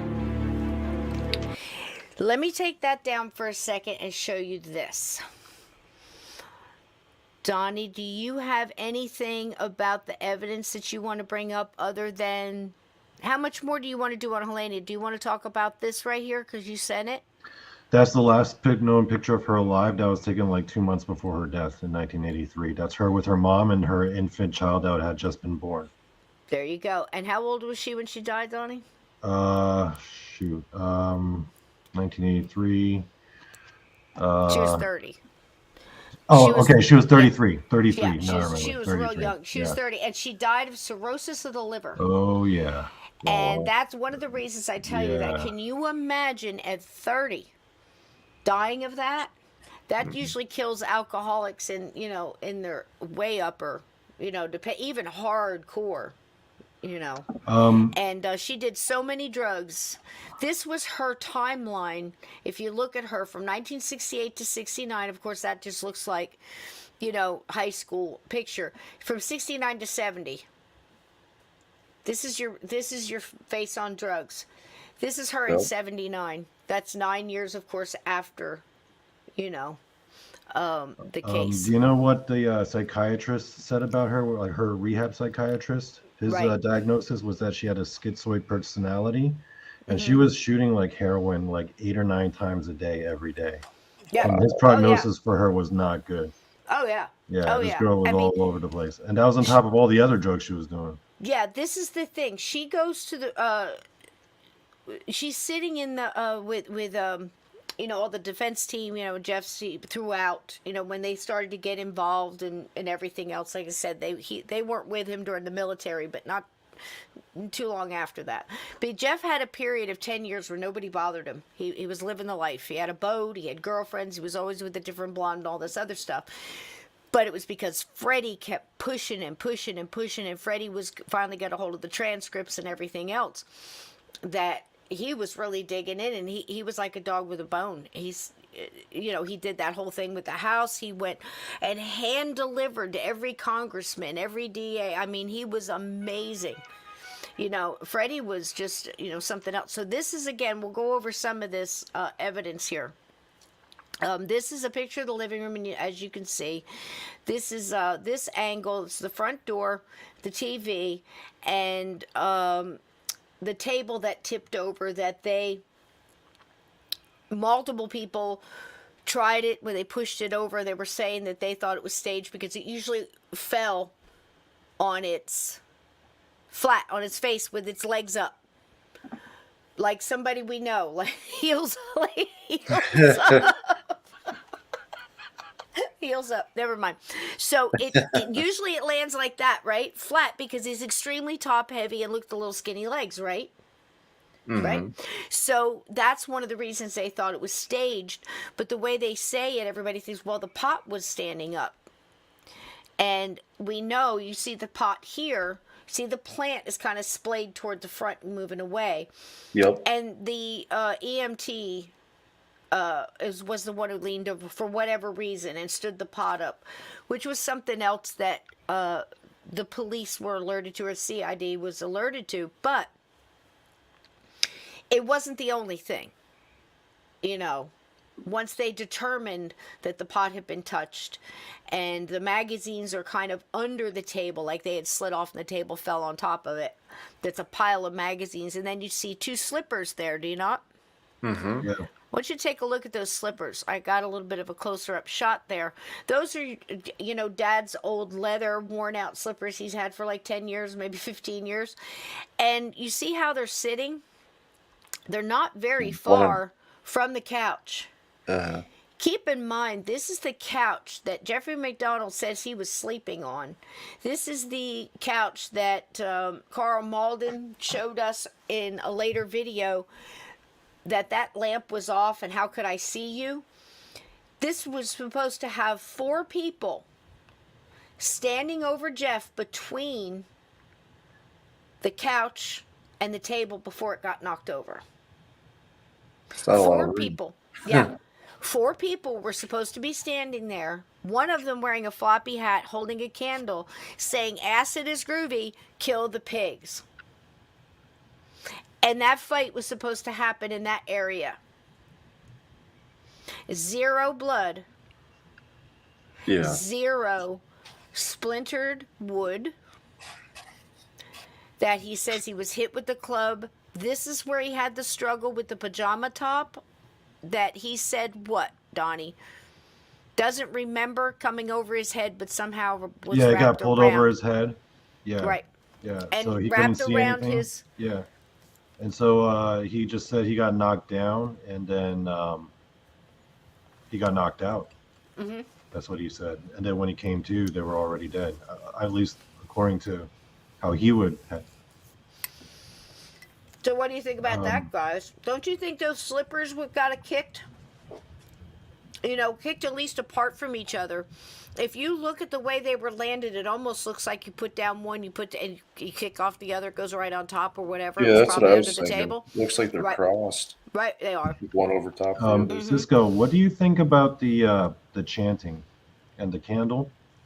The acid is groovy, kill the pigs, and the candle. She wasn't even chanting. She supposedly said it once. Later on, about 20, 25, 30 years later, when they were trying to bring in all this, she had a cat named Salem, and I had 3 cats named Salem. All this other stuff. Trying to fit the narrative, I believe, trying to make the pieces fit, forcing them together, but not, didn't take it too much. They were the same color. They just probably pounded it a little bit.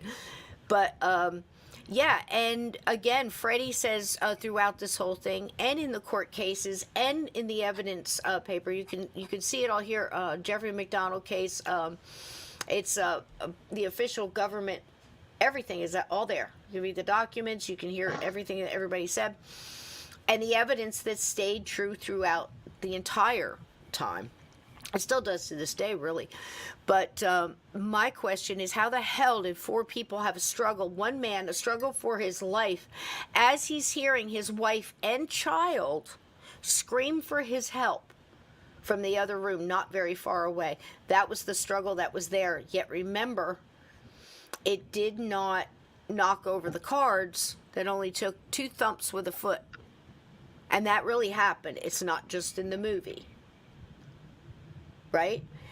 And from everything that I've read in the beginning and what was allowed as evidence in court, no candle wax was found.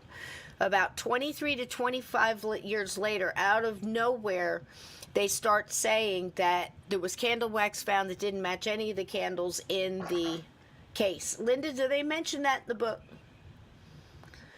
Because again, keep in mind, it's not just raining outside. It has been raining all night. This is an army base. They're not known for their green, lush lawns. This is mud. You can see in the pictures. Am I right, Dylan? Can you attest to that?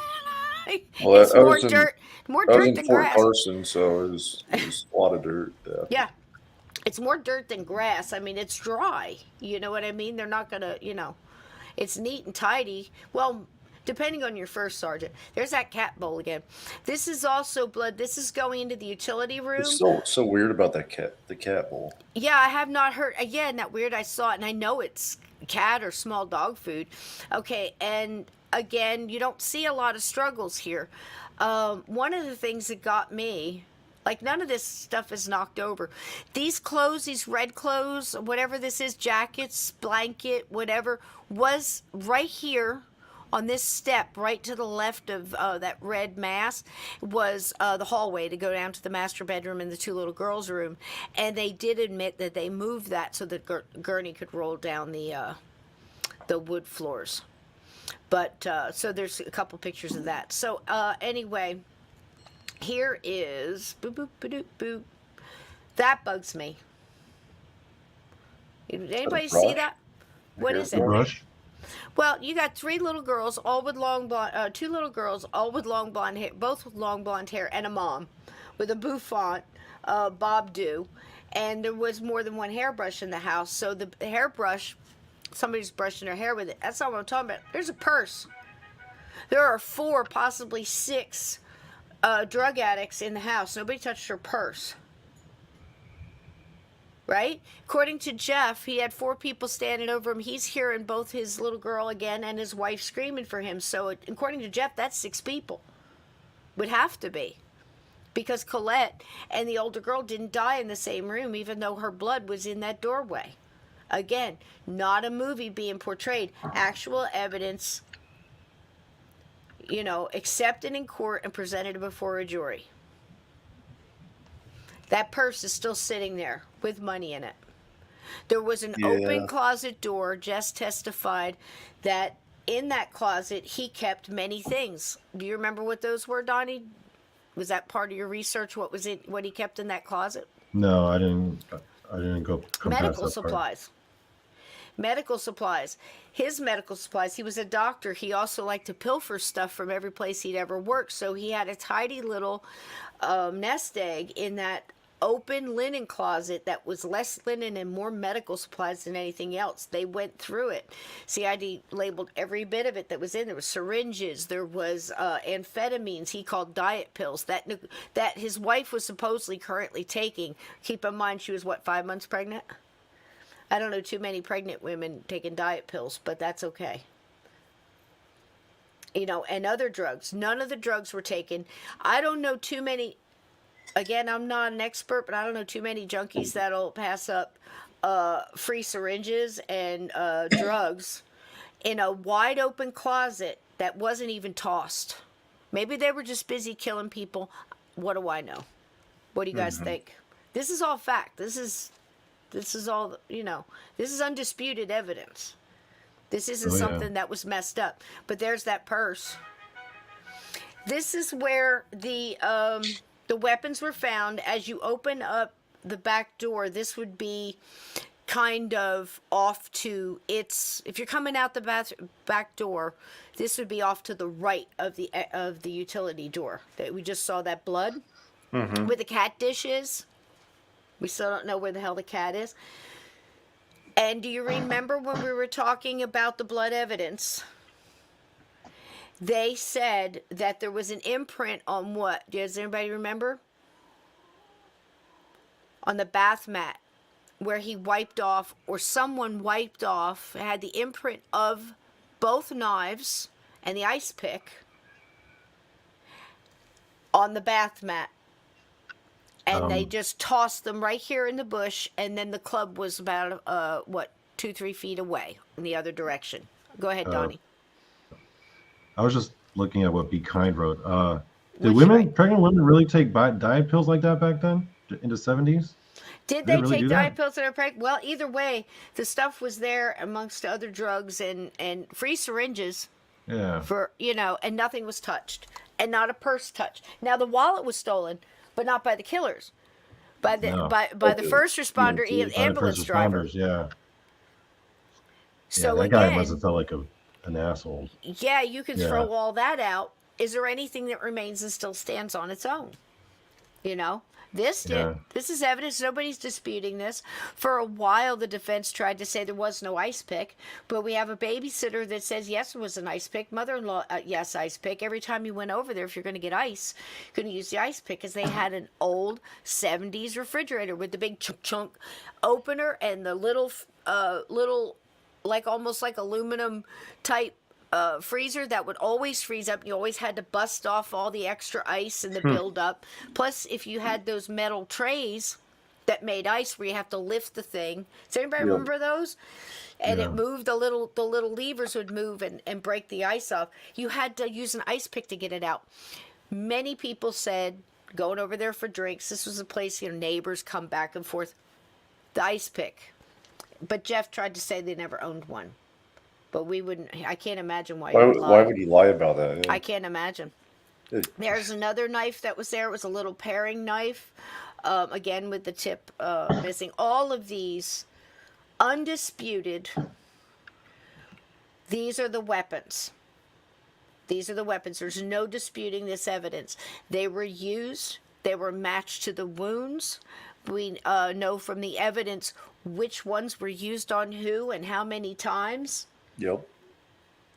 And we also have the imprint of these weapons in the bath mat that was used to probably toss them out the back door. That part we can only imagine. They were definitely wiped off on that bath mat. And you gotta wonder, everybody, they came to kill people and didn't bring their own weapons. Every one of these weapons, again, tried to be disputed in the court, but were found to come from the MacDonald household. So they came to kill, and every weapon, including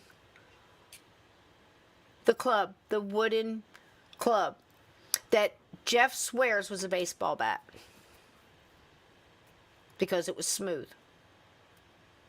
But this is the club that killed Colette. This is the club that smashed Kimmy's face. This is the club that left the scar on the ceiling as they determined Jeff went in to hit Colette one more time.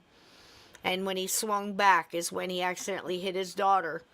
And at that moment, made it impossible for a psychopath panicking moment in his brain to make a U-turn and to stop. And I think something like seeing what you just did to your daughter's face could do that. And now it's an, oh my God, what do I do next? Right? And that club, again, undisputed, look at the match. Mm-hmm. This comes from underneath Kimmy's bed.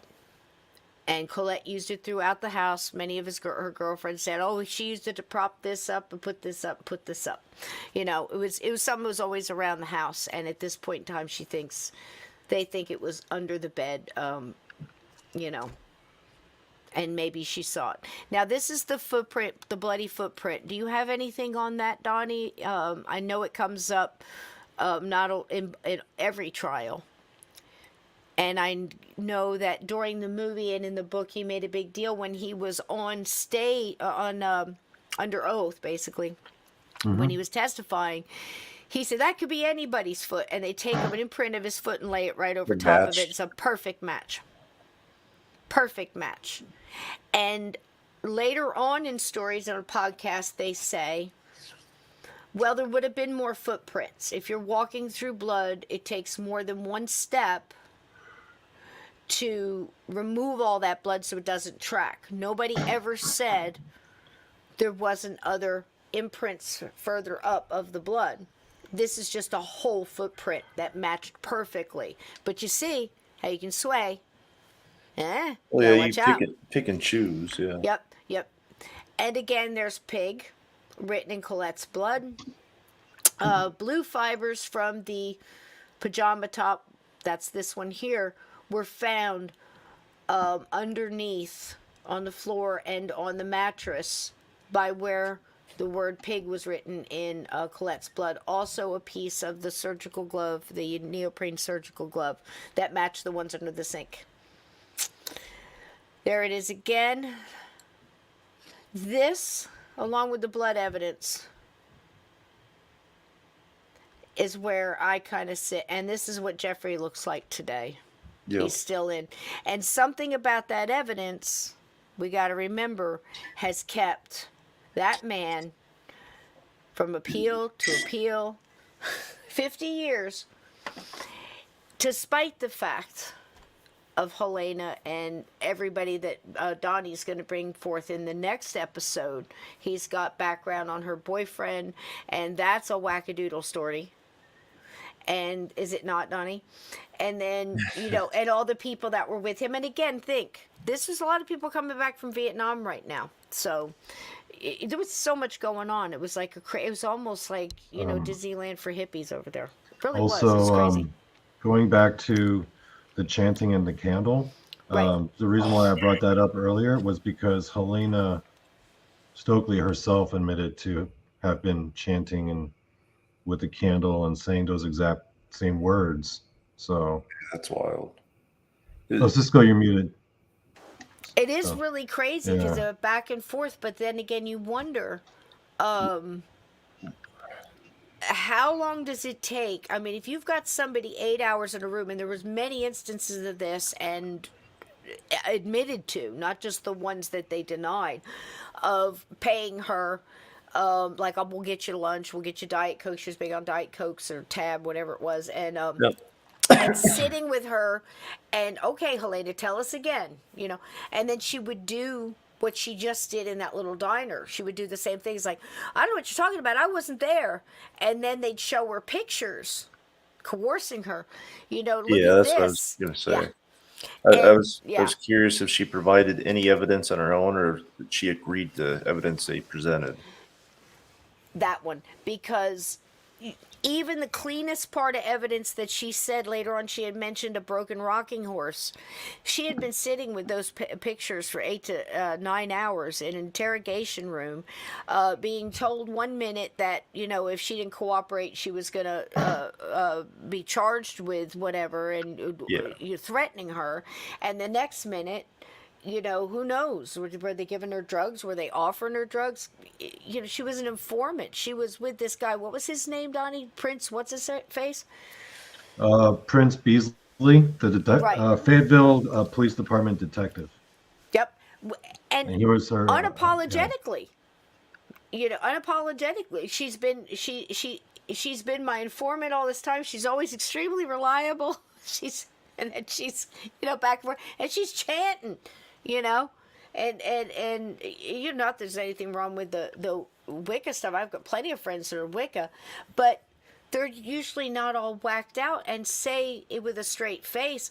I was on acid, meth, was it methadone? Acid, and then she said I was high on the pot, which I thought was a nice, little ad there. Alcohol. I mean, all of that at one time. Mm-hmm.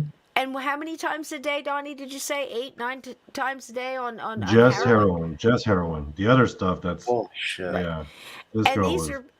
And they're trying to push that the reason they're going is a vendetta for drugs, yet they leave a full closet of what kind of candy up in there, untouched. Yeah. And fresh needles for any and all to have. Right? I mean, something's not clicking here. A purse, obviously a wallet, Because if they had taken Jeff's wallet, it wouldn't have been there for the ambulance driver to steal. I mean, am I right? But Helena is such a character, and that picture is so prominent that it stays 50 years and prompts to this day. What was it, less than a year ago? There was something written, and I want you to know about it because it's fair game. I mean, you should get all the evidence you want before you determine what you think here, you know? So, by all means, reach out and get it. But it's called A Wilderness of Doubt. You remember this, guys? Yeah, I remember you talking about it. It's called A Wilderness of Doubt. It's on FX, and it goes over Helena Stokely and the evidence and a little bit of the evidence that Donny's going to be bringing up in the next one. But if you can get a hold of FX or Hulu or whatever, watch it. I thought it was called The Wilderness of Errors. I think that was the book. I could be wrong. I could have it flip-flopped, but it's very close. By the time you get Wilderness of, you'll get it. It was done by a guy who actually got somebody out who was falsely accused.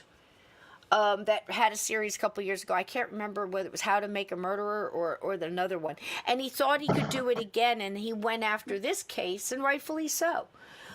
But again, I don't care who saw who across the street, because I can look at this and say, I don't doubt that they saw this lady with the hat in the rain. I don't think it was uncommon for those floppy hats. I mean, every girl in my house had one of those, and 2 or 3.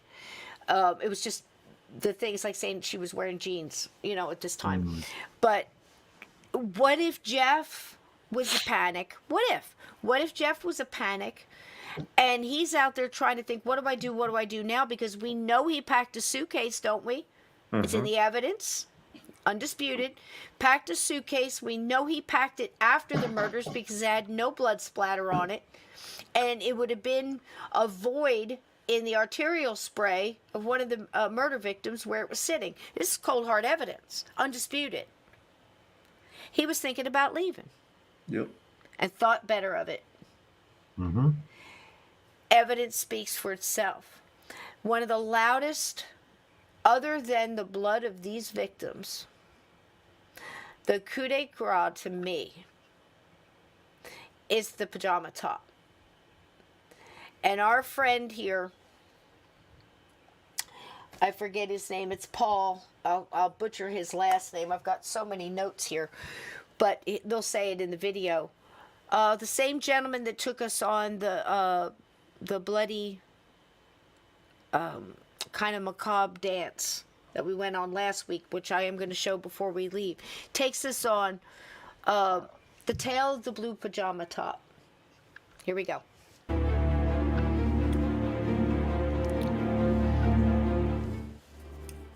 Hello? I have a collect call for anyone from Mr. MacDonald. Will you accept it? Yes, ma'am. I wanted to let you know I put this in. Little caveat. You're going to love this man even more now. This is Freddy. This is, to me, my hero with the story. Right or wrong, you cannot dispute this man's conviction. Honest to God. True soldier. Early in this case, he started not trusting anybody. He recorded every call he made, no matter who it was, that had anything to do with this case, whether it be Look Magazine, lawyers, whoever, but especially Jeffrey. So, special treat, you get to hear the actual voices of Freddy Kassab and Jeffrey MacDonald talking about those damnable transcripts. Like a dog with a bone, Freddy would not let go until he got his hot little hands on those transcripts, and once he got them, he never let go. And here it is. Pretty interesting. I can't believe I found this. Hello? I have a collect call for anyone from Mr. MacDonald. Will you accept it? Yes, ma'am. Hi, Freddy. Hi, Jeff. How are you? Not too bad. How's everything going? All right. Trying to forget some things and work and, Yeah. Jeff? Yeah. You got the transcript? Yeah, I just got it today. I think I'm going to come down. Oh, that's silly to come down. I'll mail it up. No, I want Yeah, I don't trust it in the mail. All right. Meanwhile, we can visit a little bit. All right.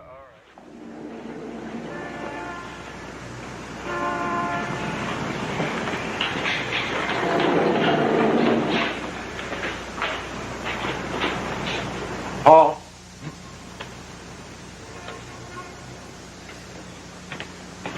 This is Paul Stumbaugh.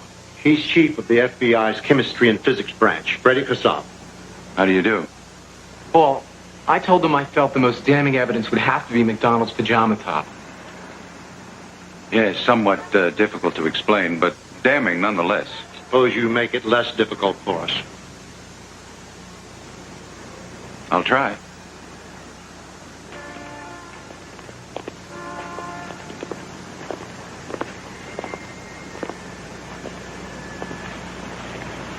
This is a blue pajama top similar to the one that he wore. Now, I hold it up in front of me to keep off the blows of my attackers, but they come at me with an ice pick. The pajama top is punctured over and over. We carefully examine those puncture holes in the actual pajama, every one of them under the microscope. And? Not one single puncture showed the kind of ragged tearing that would occur if the pajama top had been in motion. Each and every hole was a small, clean puncture. The pajama top had to be stationary at the time? In my opinion. Where? Well, it was found on top of Colette's body. You think he stabbed her there, through the pajamas? She had 21 ice pick wounds. We discovered that if you fold the actual pajama the way it was found on top of her body, the clean cut holes match the pattern of the 21 ice pick stabbings on her body. Oh, I'm sorry, Mr. Kassab. No, it's all right. The pajama top gives us another piece of very conclusive evidence. He said that the pajama was torn before he went back to see Colette. Torn in the struggle with the hippies. We can prove that Colette's blood was on it in a perfect pattern before the pajama was torn.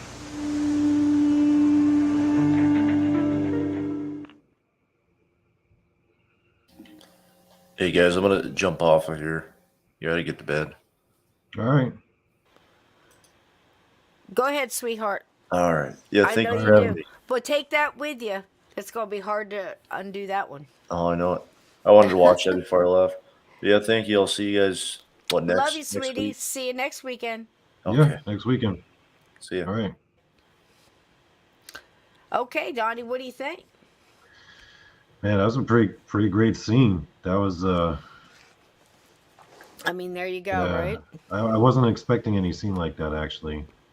Well, that's yeah, that's that the was- thing. that was Both that interesting. scene and the blood scene. Again, I keep taking you back. Yep, we love Dylan. Good night, Dylan. Sleep well, love. Those again, undisputed evidence. In any case that they're in now, they didn't have all of this at the military hearing. This is, again, it's developing along the way. And they're still digging on it because Freddy's keeping it going. He's paying for it. He's putting up, he's like working with the military now. They admit that they did wrong. This is why they brought in the next group to come in and go, look, we've got to figure out what we have left. We have to throw out all of the stuff that was tainted, all of the stuff that was walked on or whatever. What do we have? We have a rainy day in a muddy section. You saw where the knives were thrown. That was the backyard out of the utility room. You had the front entrance, of course. You had your street and your sidewalk, of course. They didn't come in the front door. They came in the back door. Undisputed. Back door was open. This is what we know so far. This is the undisputed stuff. Okay? We have Jeffrey's vantage point, who said that when he woke up, there was 4 people standing above him.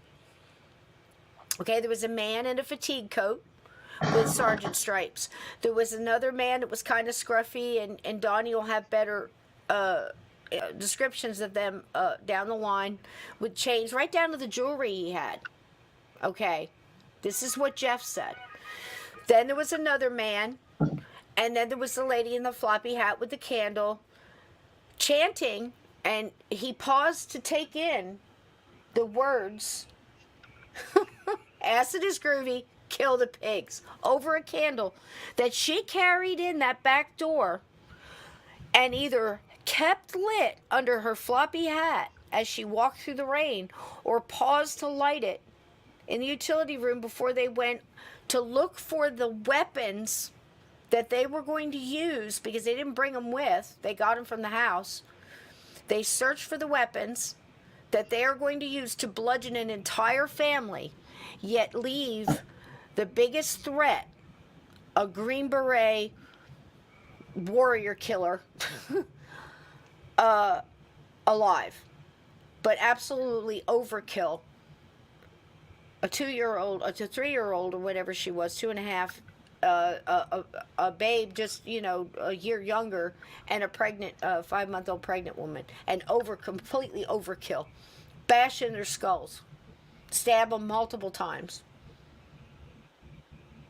What could be groovier? Mike said it the best. So there's that. Again, undisputed with the top. Donnie? Yeah, it's man, this whole time I've been sitting here listening to all this, and I've been trying to formulate my own theory. Right. Yeah. There it is. This there is it it is. with the pins in it. And keep in mind, they have said the only way they can get the holes to line up, especially the holes with the ice pick. These are the holes they're talking about that were perfect holes, not ripped or torn. That'll come up later in the case as well, of how they were not ripped as if it was around his wrists and he was fighting off because you're tearing at it. Okay? This is the way it lines up. And what did he say before about the blood? They can tell what shape it was in when it got what blood stain, and then it got torn. They can tell that this thing is telling a story. Again, never been disputed. Nobody's ever said that this isn't Jeffrey MacDonald's top. Nobody has ever said that the analysis of the blood is wrong, that it was given by this lab on this top. Nobody is disputing the evidence of how the holes were made, where they were placed, or with what weapon, or whose blood was where. This top tells a story. Blue fibers were found. The pocket was ripped off the front of it in Colette's room during a struggle.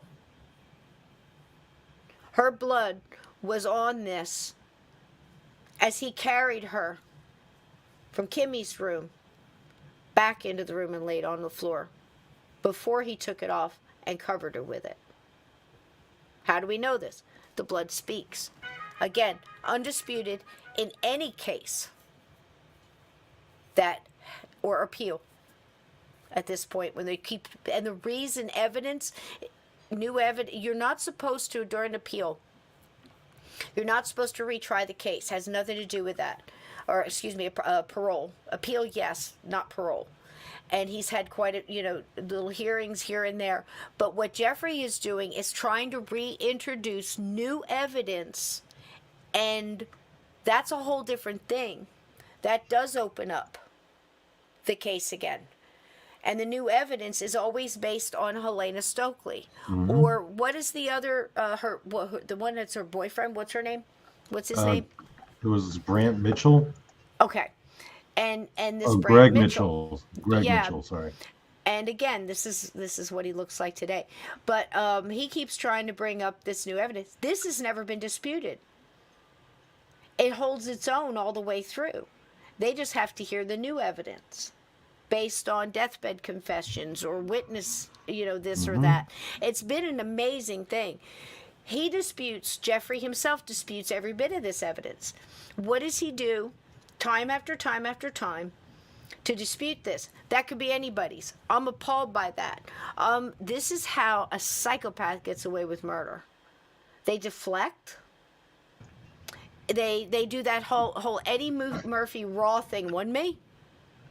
But I saw you with my own eyes do it. It wasn't me. This is what they do. They deflect. And now if you think what else goes with that kind of personality. Donnie, do you have anything on what he was on, the amphetamines to stay awake? Again, it was like a normal thing. A lot of doctors were doing it. And how it makes you aggressive. It was like, I don't know if it was like ephedrine or it was essentially like legal speed. is what it was. He was on speed.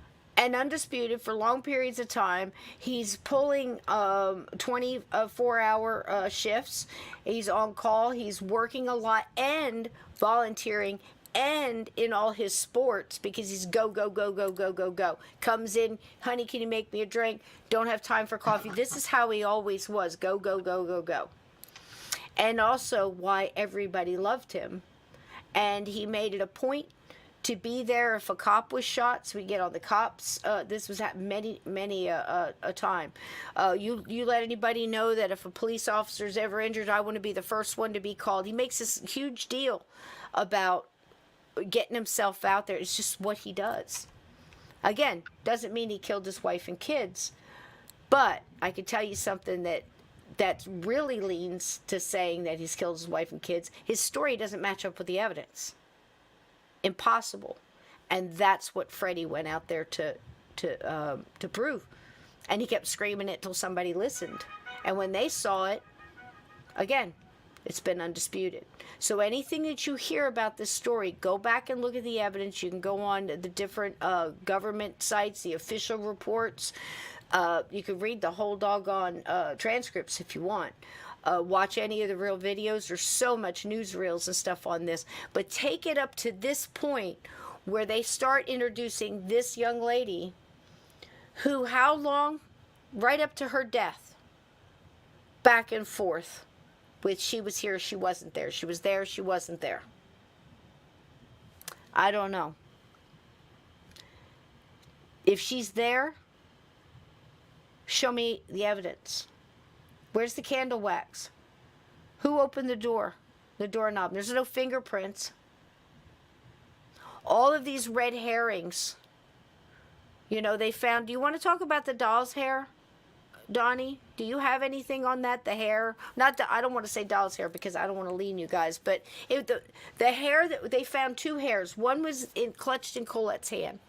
They actually went and dug up the bodies, which is something else Jeff gets very upset about because they didn't tell Jeff.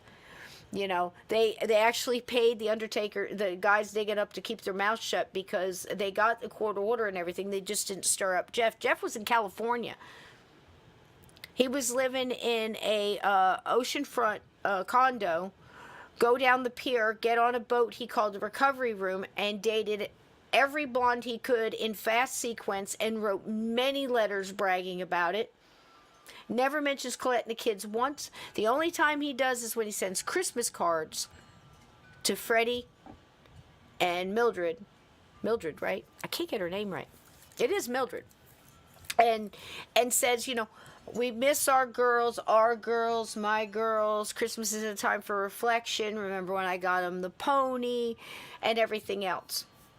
I don't dispute myself, you know, that he bought them a pony. I don't dispute that he loved his girls. They fit right in with his persona that he was trying to put out. He could do anything he wanted. I don't think he planned to get rid of them. I think him and Colette got in a fight. I think the little girl wet the bed again. He was put off by that. I work hard. I got to come here. You know, whatever. I can see all that. I can see it getting too much for a girl that's told her mother that she's thinking about leaving this guy and moving in with them. And her mom says, wait till spring. If that really happened. I hope it didn't. But that's out of Mildred's mouth. Wow. You know what I mean? Just the whole thing. They got in a tussle. You remember the man who said, we think that the first blow was caused by Colette, where she had enough. She was brushing her hair, or she had the hairbrush. There was a nick across the forehead, Jeffrey's forehead, that matched up with the not DNA. They weren't doing DNA, but with on the brush, the skin on the brush. All the little details around, all the threads of that pajama top telling a story. Everywhere that person went, under the word pig, under the daughter, mixed in with the covers of the daughter. Where his 2-year-old daughter fought her killer back with defensive wounds on her tiny little hands, trying to hold it back. She saw her killer's face for a brief moment. So before we leave tonight, we got one more week. We're going to come back. Donnie's going to bring us a little more juice on some of the other players in this that hung around with Helena. Posey again. I'm back and forth with him because of the reward, because he was, a lot of the stuff was taken down later and, just thrown out. It never really held much water for me. But again, you got to listen to everything. And when I can't believe the people, I look at the evidence. I believe the blood. And again, that's not disputed. So go ahead, Donnie. Yeah, I mean, It's I true. guess there's stuff. Well, I mean, everything I wanted to say, like, I'm like, man, we should wait off on that for next. Well, you hold off on it, whatever you want. We've got Yeah, because I have like some things I want to say about. Yeah, I don't want to give away spoilers. Oh, that's true. Don't you hold on to them, man. I mean, unless there's any questions, does anybody have any questions here for Donnie on everything that's up until this point? Because again, we could go back and forth over 50 years of the things that this girl said.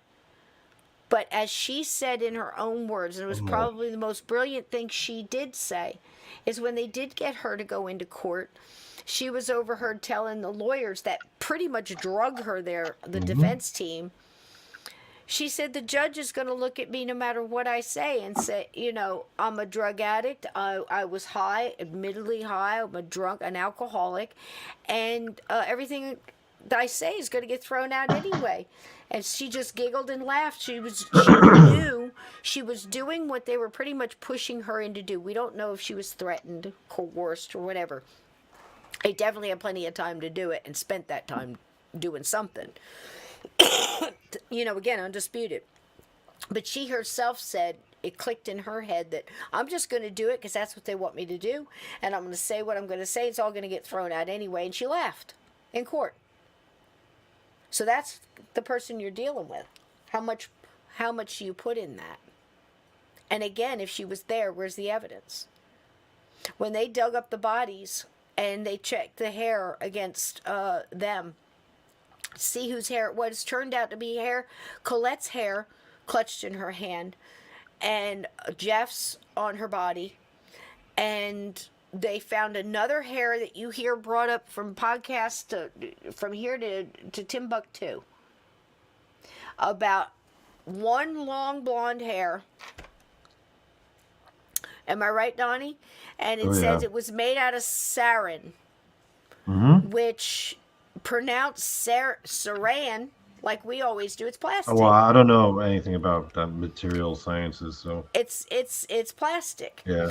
And that hair, that saran in that time in 1970, and we think too, because they're on an army base, that Jeff wasn't all over the place. They didn't bring back a lot of stuff from Wildflecken in Germany or Japan and or Korea, wherever they went. That wasn't the deal. Okay.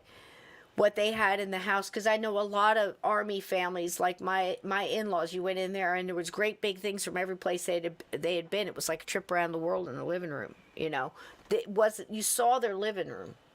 There's not a lot of stuff. But they said that there was no dolls in that house that had hair long enough in the blonde to fit the deal. I'm trying to find a picture for you here. If I can find it. I think it's right here. What's that? And this is what Freddy and Mildred was saying when they were giving this interview. To anybody who would listen at this point, Look Magazine, you heard him talking. I mean, they were in everything. Family Circle, probably Women's Day, probably Star, National Choir, who knows. But they're going, they never checked the dolls. I'm holding the doll. We gave it to her for Christmas. One of the dogs they had given to her for Christmas was sitting right by her bed. They know what they gave. These are their granddaughters. This doll's hair is made of saran. So when you hear a podcast that says that, remember that picture. Okay? And, do your research for yourself. And throughout this whole thing, what's Blue saying? If the military was looking to cover the rest for allowing him to get away with it, she would be the perfect person to introduce reasonable doubt into the trial. Absolutely. Absolutely. Except the military, in the beginning that we showed last week, when that first detective, the really kind of tall guy with the notepad and the suit, and he pulls up across the street and goes into this wild house with all these hippie chicks and stuff hanging out. He goes in to talk to her, and she just totally manhandles his ass. She said, "What are you writing? Put that away."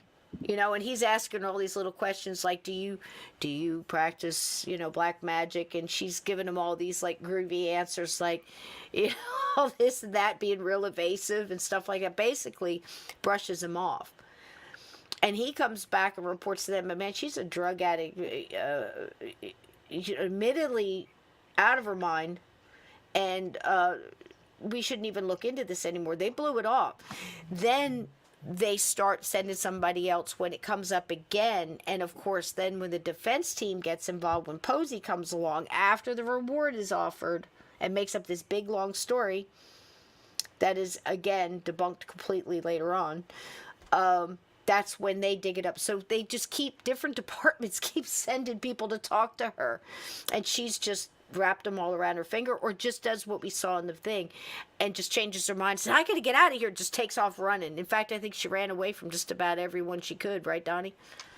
Yeah, she was a train wreck, to say the least. Yeah, crazy as a shithouse rat. And she knew it, but she was used to wrapping these cops and stuff around her finger, especially this Prince Albert, whatever his name is, because she was an informant for him. And not for nothing, but if you saw this guy, you'd be pretty darn sure she wasn't just giving him information, if you know what I mean. Because these guys, the law go, it's like Cher said in the song, the women hated him, and the guy, at night all the men will come around. You know what I'm saying? There was more than just some drugs and stuff, hands back then. So. And there was some shady stuff going on with that Beasley guy later on in his career. Oh, yeah. Yeah. Mm-hmm. But yeah, he had He's an to. adult zombie. That's funny. Yeah, but think- that's the deal. But anything, the only reason she got play on this, again, two gentlemen that Donnie brought up said they saw a woman standing by the building, on their way there, and then the delivery guy, which is the Posey dude. Again, and she's standing outside at 3 o'clock in the morning by an army building. Show of hands, how many people been on an army base, especially back in the 70s? You got an OD green building, or gray, right, with a number on the corner. That's pretty much it. Maybe. Cisco, I'll be right back. Okay, I just gotta grab a water. Go right ahead. Maybe, with an overhang, for cars and VIP people to get out and get in and out of their car, be dropped off, they can go in the building without getting wet in the rain. She's standing under one of these at 3 o'clock in the morning. What do you think she was doing? You're meeting somebody, getting dropped off. She's waiting for a John, or just got dropped off by a John, right? And she's standing under the thing because it's raining. They didn't think anything of it. But what if she was walking, or you could see it from where Jeff would be in the living room and looking out the window? Total speculation. But it's possible that maybe he was looking out the windows to see if anybody was around. He's in a panic. Does not the blood evidence tell us that magazine was picked up? Whose blood was on the magazine? Anybody remember? It was the little girl's. It was the little girl's. The one that he picked up and carried out of the doorway after, I believe, he accidentally, possibly, hit her with that wooden club when he was trying to hit Colette. Saw what he had done, gathered her little body up, put her back in her bed, and started to panic. As any parent would that lost their mind, things got out of hand. Now what the hell is he going to do? And I think he thinks the magazine, there was something in the magazine about a murder. Oh, yeah, that helter-skelter thing. Admittedly, he talked about it multiple times with his friends down at the old coffee shop. You know, or not the coffee shop, the water cooler kind of thing. You know what I'm saying? People talk, especially in a hospital. Are you kidding me? Probably was banging a nurse. He's probably telling her about it. But anyway, I'm sorry, I don't like him. But we need to go into the psychological profiles, like what the psychologist said about him. absolutely, you want to do that the next one, because we've already gone like over time. But this is such a huge case. That's why we broke it up like that. But again, going back to just the evidence stands on its own, undisputed, not tainted. This is what we have left. With our coats hung, in the cloakroom, and we're trying to think, well, what do we have to work with here? This is it. This evidence, again, undisputed, all by itself, with nothing added. Where's the evidence? Where's the footprints that came in through the mud for the back door? You got 4, possibly 6 people. No muddy footprints. Everybody that went in there first, the MPs that walked in that door, walking slow because they're on a domestic dispute call. They don't know what they're dealing with. They're moving slow. They're following SOP. No footprints, no muddy footprints throughout the house. There was a few fingerprints that they had to throw out because they were smudged, but it was pretty much, you'll hear a lot about that where they had to throw out a lot of fingerprints. Does everybody realize that the fingerprints, the 90%, 70%, I think it was, 70, 73% of those fingerprints that got thrown out were like 2 feet down on the walls or 2 feet down on the TV screen. 2 feet down on the back door. Size of a little girl. You ever have kids putting their hands all over walls, especially to hold themselves up? They live there. So when they say fingerprints got thrown out, most of them were below and smudgy, and that's why they got thrown out. They weren't on anything like fingerprints on the club that couldn't be, nothing like that, but you can make it sound that way. Does that make sense? Yeah. Think about that. And again, think about all the people that were involved in this and people that really believed in him and how much it must have took Freddie and Mildred to go from poor Jeff to, oh my God, he did this. And then spend the next 10, 15, 20 years of their life trying to prove it.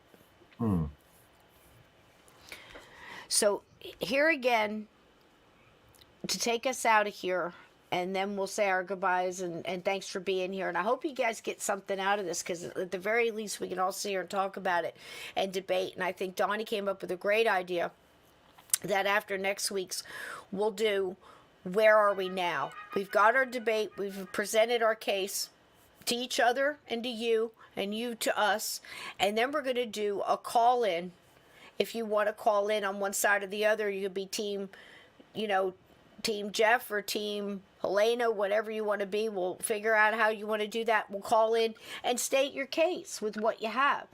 It's up to you if you want to go research on your own, but I will caution you again. I checked out all the ones that people were throwing at me and emailed me and DM'd me. I'm lucky enough to have a job where I could just nod at my boss and wear headphones and go, I got you, man, no problem. And I do my job. But I listen to podcasts all day long or do research.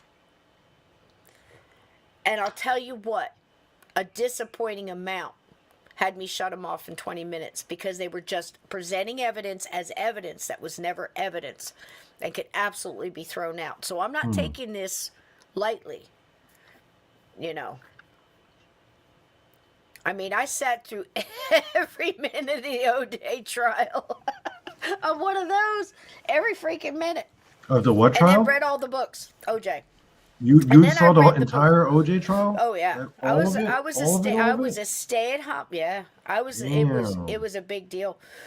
It was live on Court TV. It was on every day. I knew the evidence going in. I knew what was going to get thrown out.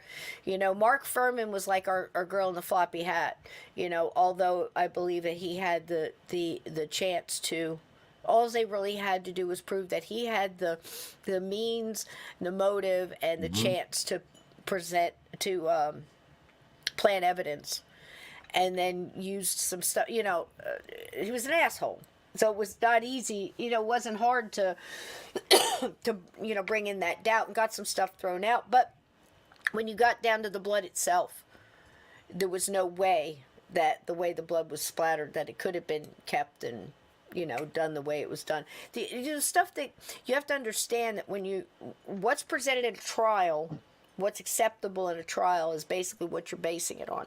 We're not really doing that. What we're doing is, did he do it? Or do you think it's somebody else? And if so, why do you think it was somebody else? And where's the evidence? That's all I want to see. Because they've managed to talk about this for 50 years. And really, there's no hard evidence other than people saying things. As far as I know. That's what I'm saying. What are you saying, Donnie? Man, I got my own personal theory all rolled up, and I'm just, ooh. You're hanging on for dear life. I'm hanging on. I'm like, no, it must wait till the end. All right. It must wait. Let the games begin. Yeah. All right, here we go, guys. So this is. Real quick question. Go ahead. Cisco? Go. Sure. So, did you at all get into the whole Johnny Depp Amber Heard case at all? Nope. No, you weren't interested? That was our generation's OJ trial. No, man. It's just I'm not real. I'm not a big star person. I just believe we should stop making stupid people famous. I love talent, but I've seen more talent on YouTube and stuff. I love people that have real, where they're not auto-tuned and all this other stuff. I feel bad. But the truth is that, from what I hear from, backdoors and underground Hollywood people that have really been in the trenches with these people, he's not a great person. I mean, he's got all kinds of quirks and quips, and I'm sure he's been through whatever. He's got a real bad hygiene problem. He came out of a bad parental situation, probably neglected, hey, McConaughey, same thing.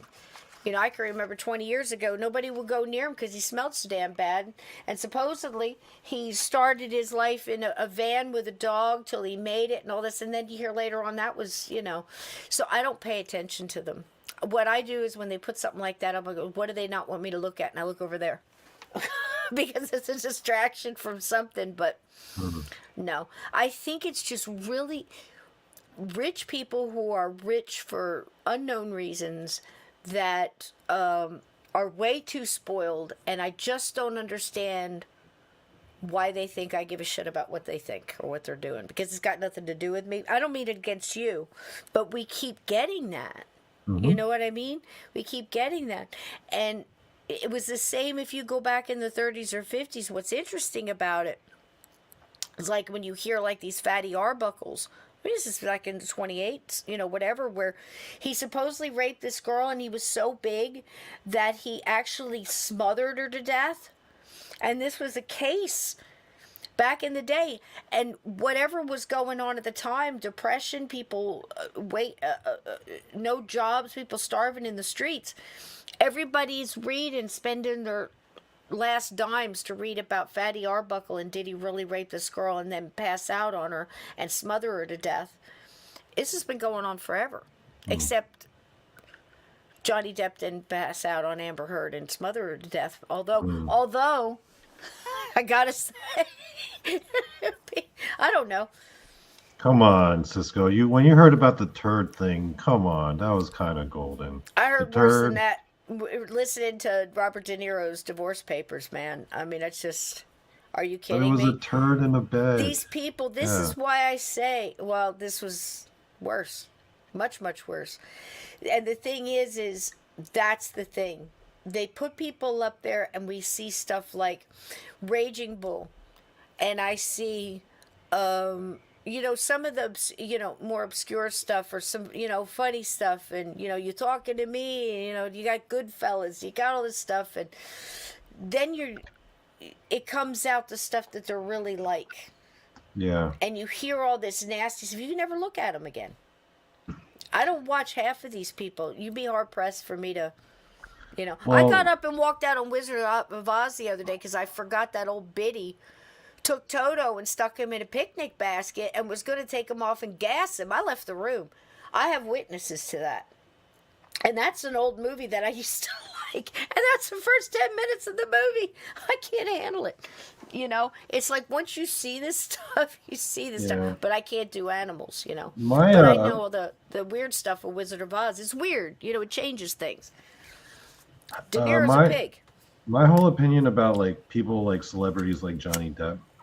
The man's been famous, super famous for about 40 years. If you're famous for that long, how are you not totally insane?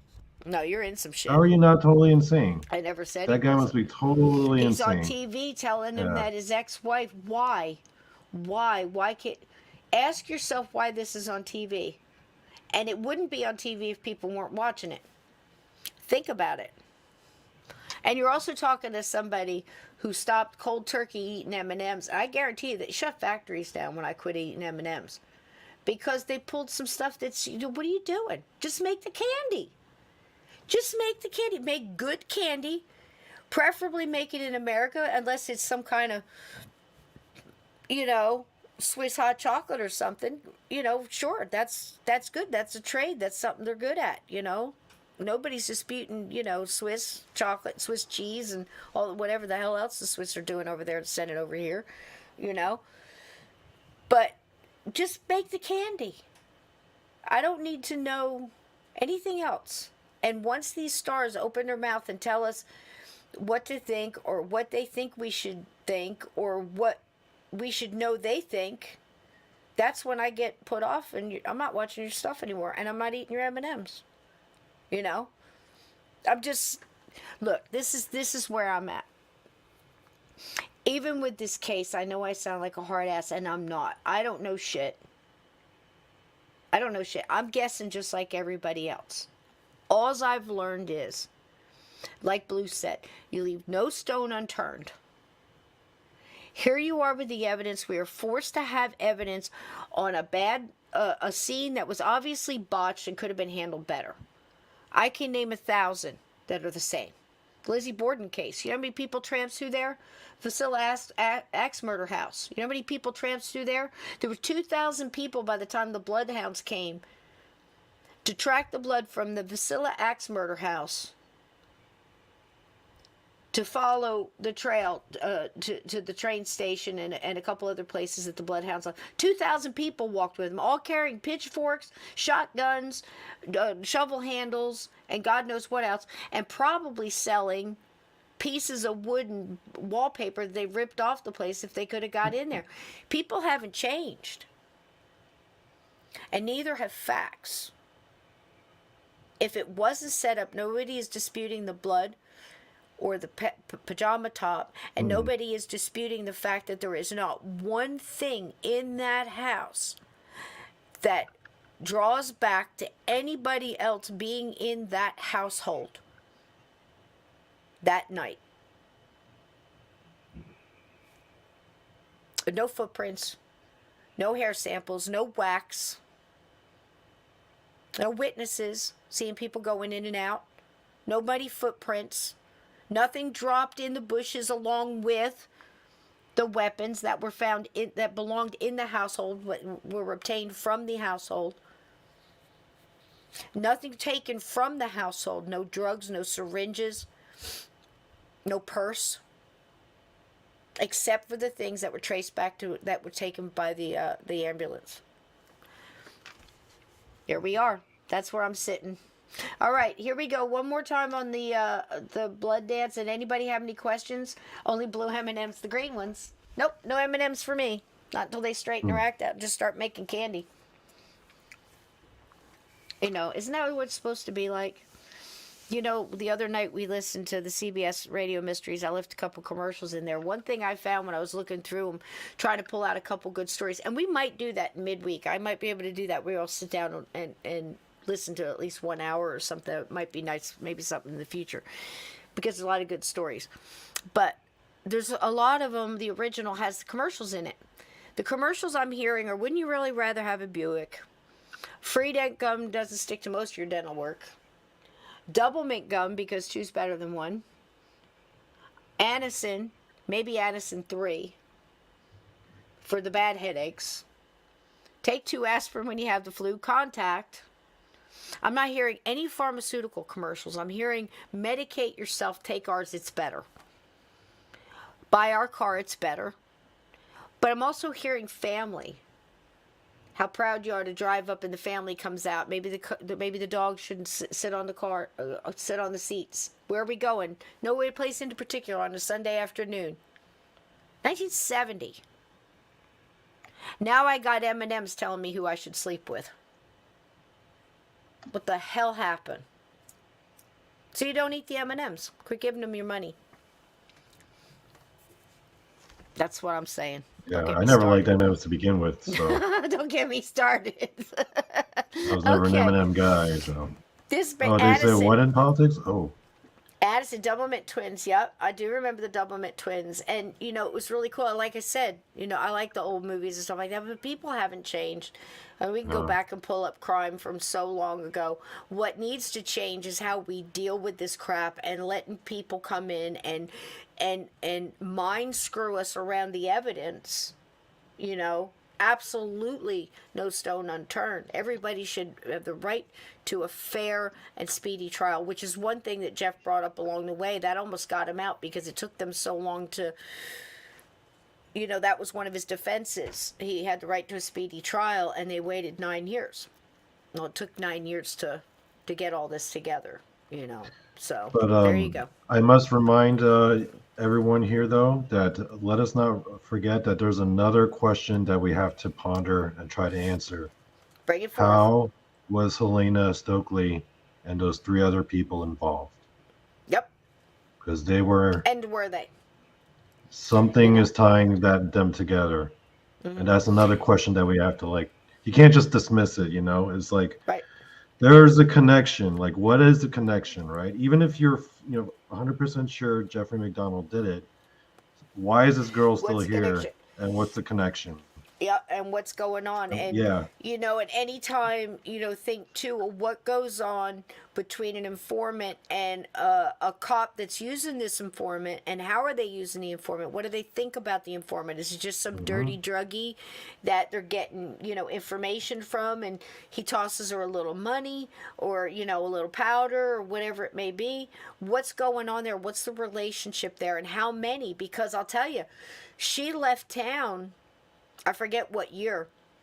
I know it was after the trial, was it not? And went to Nashville, I believe, and became an informant for the police there. Well, she got busted with about $25,000 worth of mescaline. And before they even got to book her, she was telling them, admitting to everything with, the MacDonald case. Yeah. And then they called over... Just bringing it up and throwing it out there, And then they called over that... Bosley guy over from Fayetteville, and he drove over to Nashville, and it became a whole mess after that. Yep.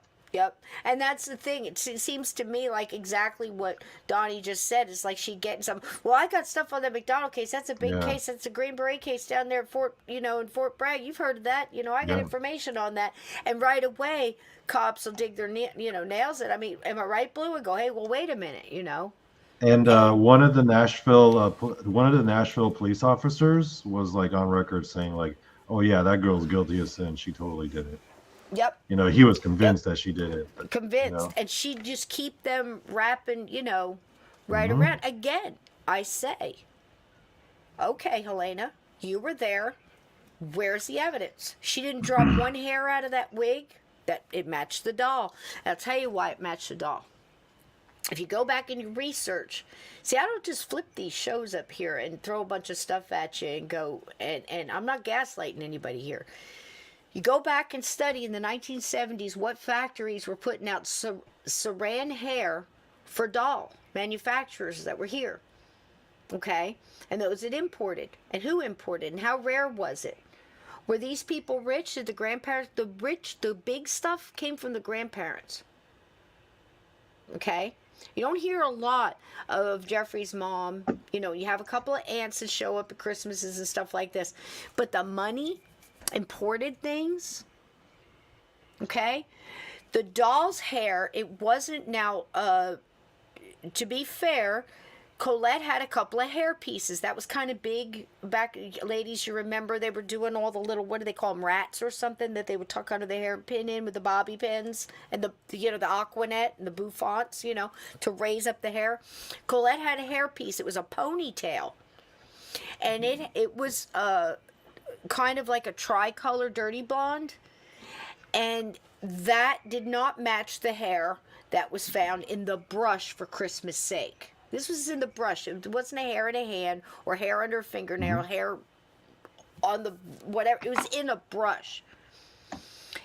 How many times have you think of when mom's putting on makeup, sitting at her desk or her vanity or whatever, the little girl sitting there brushing the hair of the doll with her mom's hairbrush being included, maybe putting lipstick on, whatever. She had two little girls. Oh, so Blue Cross you actually kind of knew that national police officer? Well, he said it was before his time. Before his time. Yeah. So, I was wondering if you knew him, actually, when right. I first found out about that guy. Right, but the thing was with the doll that Mildred was holding in the picture, sitting on her lap, that they had gotten was a little bit better made because they could afford it. For the girls at Christmas, they spoiled them. Why would they? And the Saran hair was usually made in a double length and folded in half to make the length and to attach into the rubber, those little rubber holes. Yeah, I remember how they used to do dolls' hair. This is how they did it. It was a hook pull through. Yeah. It matches the doll. Even though you hear that it doesn't in the earlier cases. So that's what screws it up. Again, think JFK trial. You used to have people out there think Oswald did it and don't have time to read the unredacted files on it that state plainly he was given 2 paraffin tests. Never shot a weapon. How'd that happen? Well, he was running down the stairs to get a Coke where he was seen by 3 people. Stop it. 2 planes didn't take out 3 buildings. Okay? Discernment. Here we go. This is why I can sit so smug in my chair and just go, I don't care. Show me the evidence. Here we go.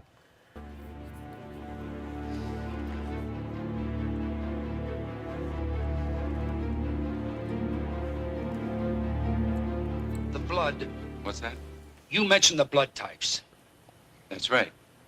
Colette type A, Jeffrey type B, Kimberly type AB, Kristen type O. Don't you think that's too confusing to a jury? On the contrary, it means that we can trace MacDonald's movements throughout the apartment. It means that we know Colette left the master bedroom. Do it. What? Take your A's and your B's and let me know what happened. I want to know exactly what happened. Oh, no, that can't be done, Freddy. Not exactly. But given our chemical analysis, I can come about as close as anyone can get. Good. Tell me. Look, are you sure you really want me to? Tell me.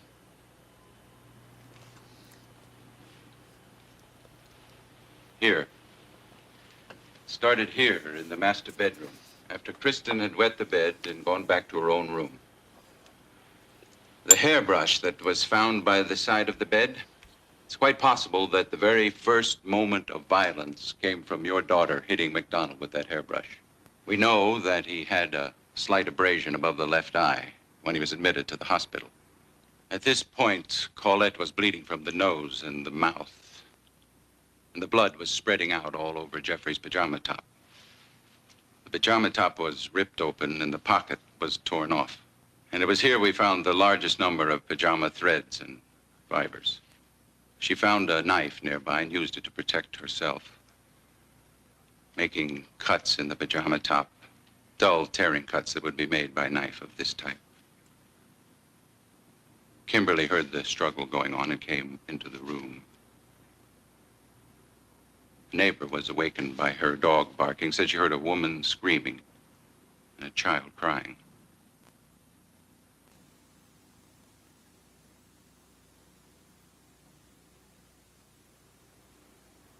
He had the club now, and as he swung it, he may have accidentally hit Kimberly on the left side of the head. It was a blow of tremendous force. We know that because of the large amount of AB blood found in this location. Colette was struck at this same time. While she lay unconscious on the floor, he picked up Kimberly and carried her back to her room, which accounts for Kimberly's blood being on his pajama top.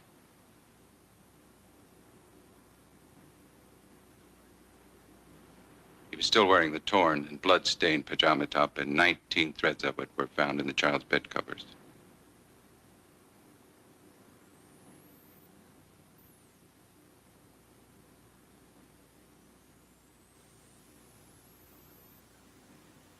Somehow he got the idea about the hippies, most likely from Esquire magazine. In order to give the impression that multiple assailants were involved, multiple weapons were necessary. He put on a pair of surgical gloves and armed himself with the old hickory knife.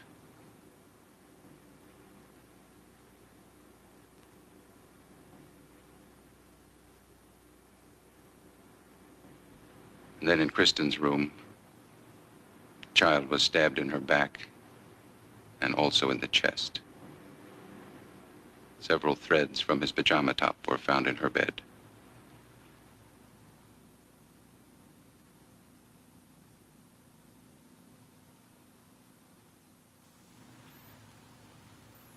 And then Kimberly was clubbed again and stabbed.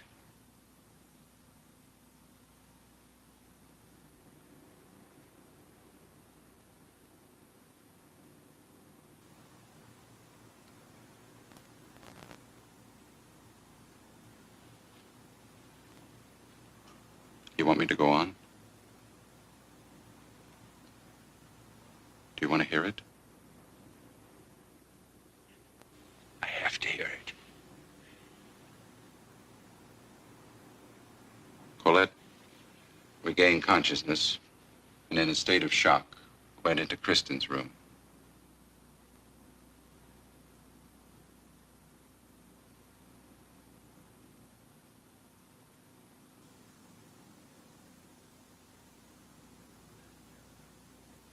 It was there that Jeff found her again and beat her furiously with the club. Her A-type blood was found on the top sheet of the bed there and spattered on the wall.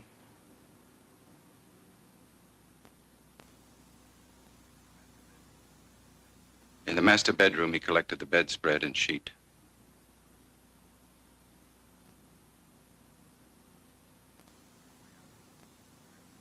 On the way out of the room, carrying her, he left 2 footprints on the bare floor in Colette's blood, prints that match his left foot. While moving Colette, his pajama top became soaked with her blood. He left bloody fabric impressions in her blood type from his pajama top on the sheet. He also left a fragment of torn surgical glove. Then he went out and found the club again and the knife.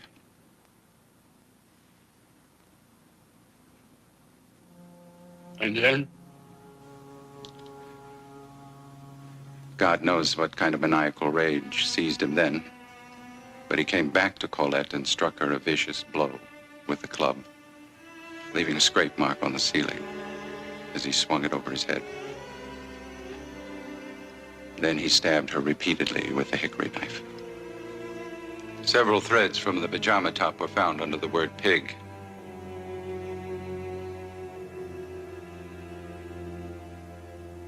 Then he threw the top onto her to explain why it was so bloody.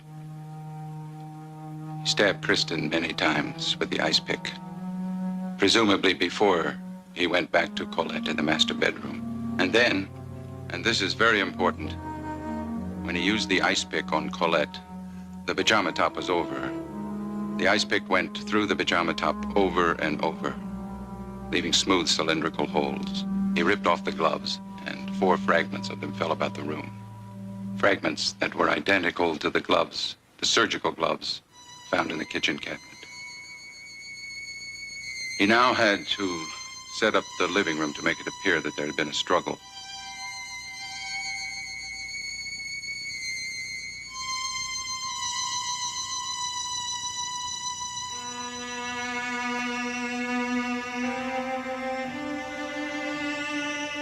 As a surgeon, he knew just where to place the self-inflicted wound.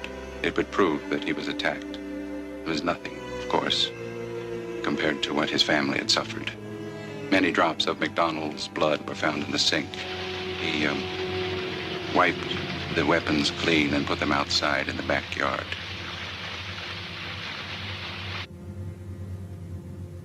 The bath mat had the bloody impressions of a wiped ice pick and knife. At 3:40 a.m., he picked up one of the 2 phones and called for help. That's about it. Freddy?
Cisco, you're muted. Thank you, buddy. Where are your questions? Oh, Sean had one actually. Go ahead. I wonder what folks that have been in that place since have experienced. Well, unfortunately, there haven't been any folks because basically Fort Bragg, they just cordoned that whole place off and it's been a crime scene for years, right? Yeah. They boarded it up. It stayed boarded up for years, and then it got demolished. And I believe they've put, like I can't remember what they called it. It wasn't condos. It was more of a apartment complexy kind of thing. But maybe the people someone there are said last experiencing week stuff. that they had gone through. I don't know. Certainly is displaced. We're gonna, like I said, we're gonna try to do something on the last episode of this to try to pull on that because.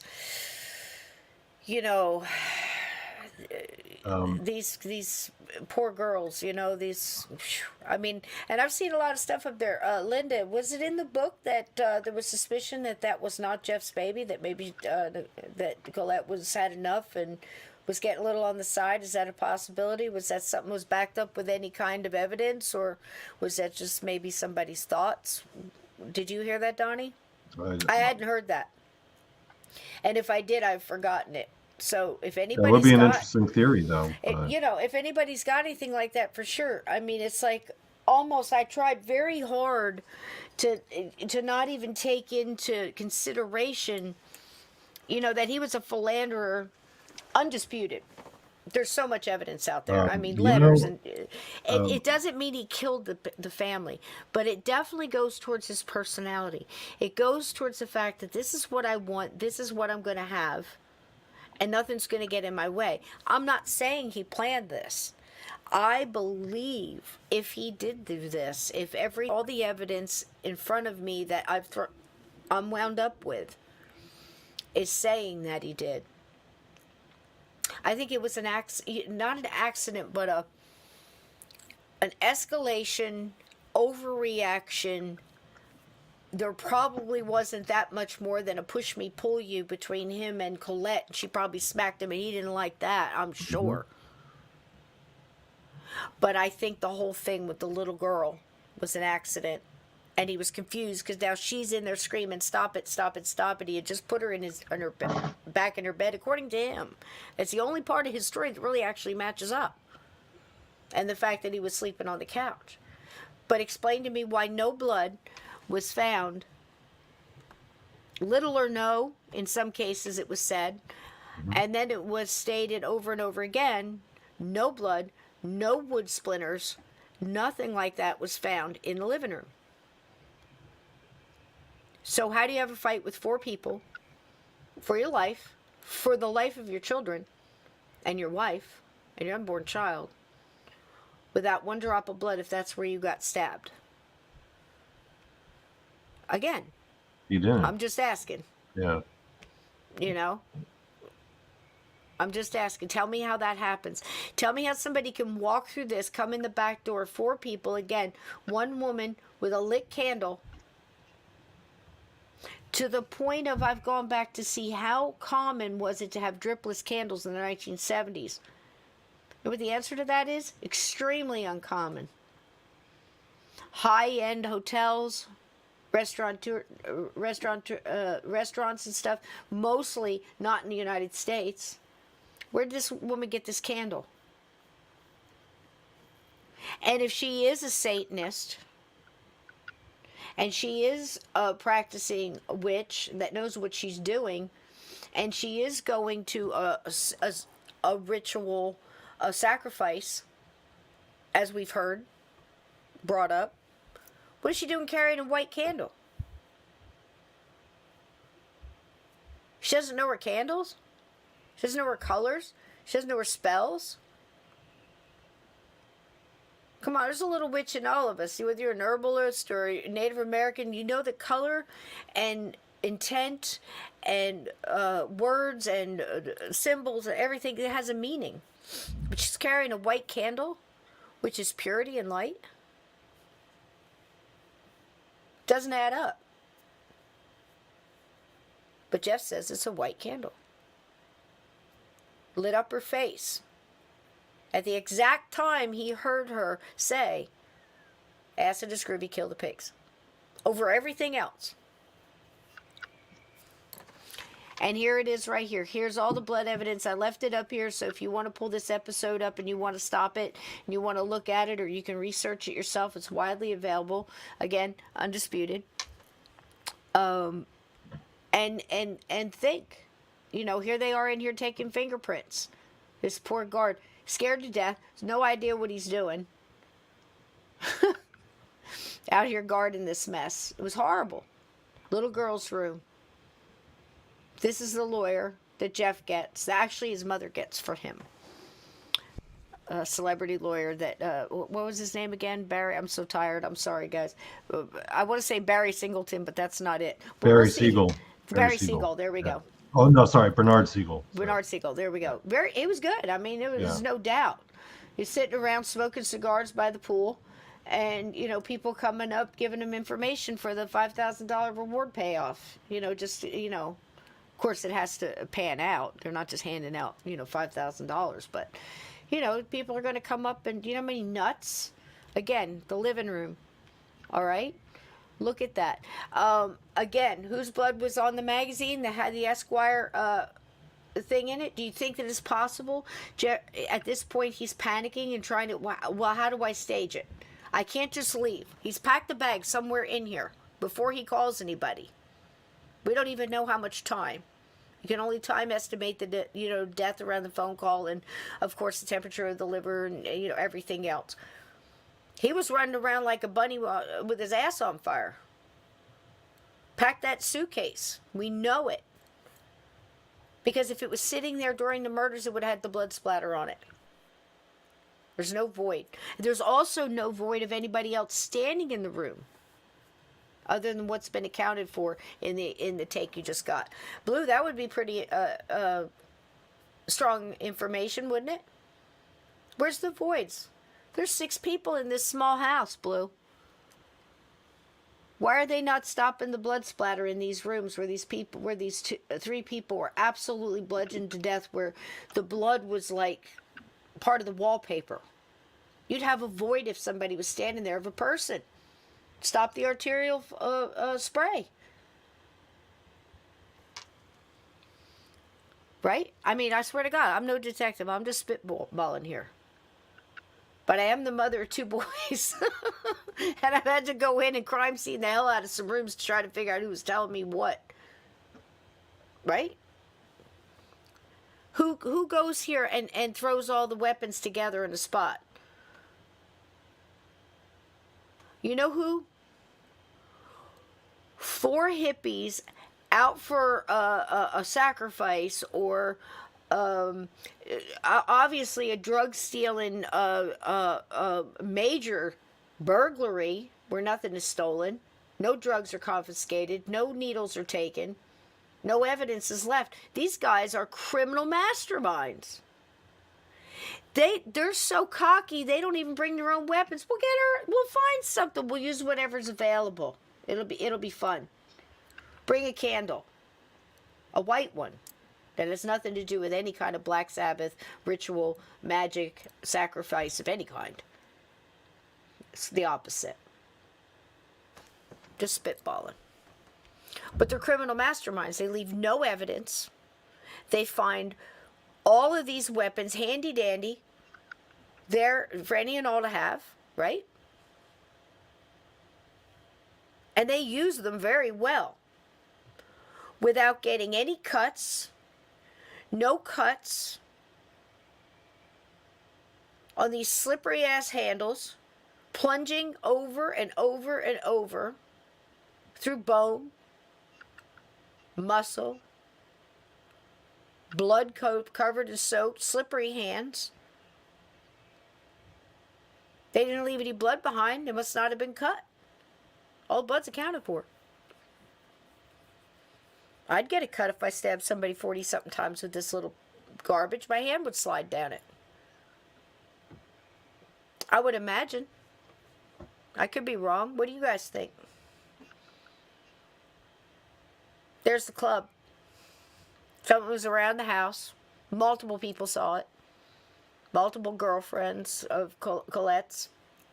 Matches up with the bed frame. Kimmy's bed. It was currently under the mattress on the floor.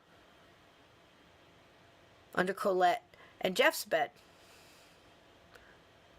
Where at one point in time, the FBI had figured out through bloodstains and other things that Colette would have landed, it would have been right in her eyesight.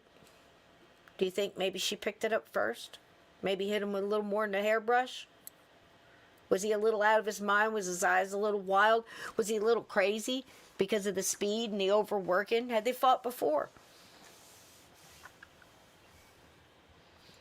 I don't know. Questions. It definitely matches up. Right there.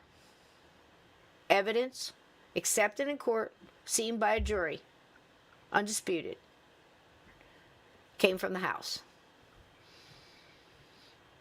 Footprint matches Jeff's. Same exact size, yet Jeff will sit under oath, wriggling in his seat during testimony and swear it could be anybody's foot. Just deflecting every piece of evidence, everything anybody says. These people are out of their mind. This person is crazy. You're crazy for asking me. Are you really asking me that question? Or are you insinuating I did this? Total deflection. Which is why when Blackburn comes along, who's the prosecutor, he asks some very smart questions. If the jury would come to the conclusion that that's your bloody footprint, taking in the blood in Colette's blood, how do you explain that? How do you explain that your family was absolutely murdered and overkilled, yet you had superficial wounds? Yet you fought with 4 people in the living room. Nowhere, no blood, and no evidence was found. How do you explain that? He did the perfect thing to a mind-warped psychopath with no empathy whatsoever. And he made him think, and he made him answer questions. How do you explain that? If the jury was to determine you are guilty, he pushed his buttons, put the idea in his head that this jury right here, you've been slipping and sliding, but this jury right here just might come to the conclusion that you're not telling the truth about this pajama top. How do you explain that the holes only match up? after you took it off and covered your wife's body with it. Her chest was exposed, by the way, until this top was over top of it. He may have thrown it over there for whatever reason. Who knows what goes on in a psychotic mind? But how would you explain that? You know what Jeffs does most of the time? The same type of stuff he did when he was talking to Dick Cavett. He'd say, well, I wouldn't have an explanation for that because it's not my top. I don't know that that's my top. Nobody's proven that's my top. Yet it was never disputed that it was his top by science, by the lab, fibers, matches with the bottoms, same manufacturer. Not disputed. He just acted like it was. Psychotic. It's brilliant. Where do you see the court case? Anybody that's read the book. And again, there it is. So, Donnie, anything else on this before we take off? And there's the man now. There he is, the most recent. I think that's the most recent mugshot. And people really need to understand. Now, you can say it all you want. You have a right to say it or think or do anything. But stop telling me that he never changed his story, because I can tell you to 5 off the top of my head that he's changed his story. Yeah. I mean, even stuff to the point of we were watching TV. We were listening to a record. Mm-hmm. But he always stuck with that nasty, off-putting way. He says, we had a bedtime drink. You know. He's even gone as far to say that he gave his 5-year-old, she was about 5, wasn't she? Numbers and names are terrible with me. Yeah, so she was almost me. 5, if not 5. And when he put her to bed, he gave her a bottle? Not the little one. But when he put the other one to bed. And nobody corrects him on it, and he doesn't correct himself. He just keeps rolling. When they're showing him pictures of the countless numbers of these free love 1970s nurses on the go, blondes and yacht salespeople, and I mean, he was right there on the beach in California. He was in charge of was it the heart department or emergency or some kind of stuff? He was in heaven, trust me. He liked blondes. He did not dispute the fact that he went out on her multiple times. She told her mother 17 that she knew of. They'd send her letters and say that he said that he's going to leave them and that they love whoever they are, you know. He loves me. He's going to leave you. I'm so sorry. We didn't mean for this to happen. Colette gets these things all the time. So it's no secret. Like I said, there was a nurse there that said, I banged him every chance I got. She didn't say bang, but you get the picture. It was that time. Free love. The pill came out. God knows. He was a doctor. He was a young, I guess people thought good looking, on the go, had a boat, liked to have a good time. Bing, bang, boom. Right, Donnie? Bing, bang, boom. The perfect guy. I don't know. I'm sure you're going to have a hard time guessing where I'm standing on this trial because I've kept it such a secret. I've been so good at keeping my opinion and my thoughts hidden, So, but I don't know where you guys are. If you want to research it, it's out there. We're going to do it again next week. What do we got coming next week on this, Donnie? What do you got in the hopper for us? We're going to go into the court cases. How they finally get him at the end, and then the struggle afterwards and going on until today. Mm-hmm. I guess we'll talk about our conclusions, and then we'll talk about further questions surrounding Helena Stokely and her mysterious crew of people. Mm-hmm. Is there anything else?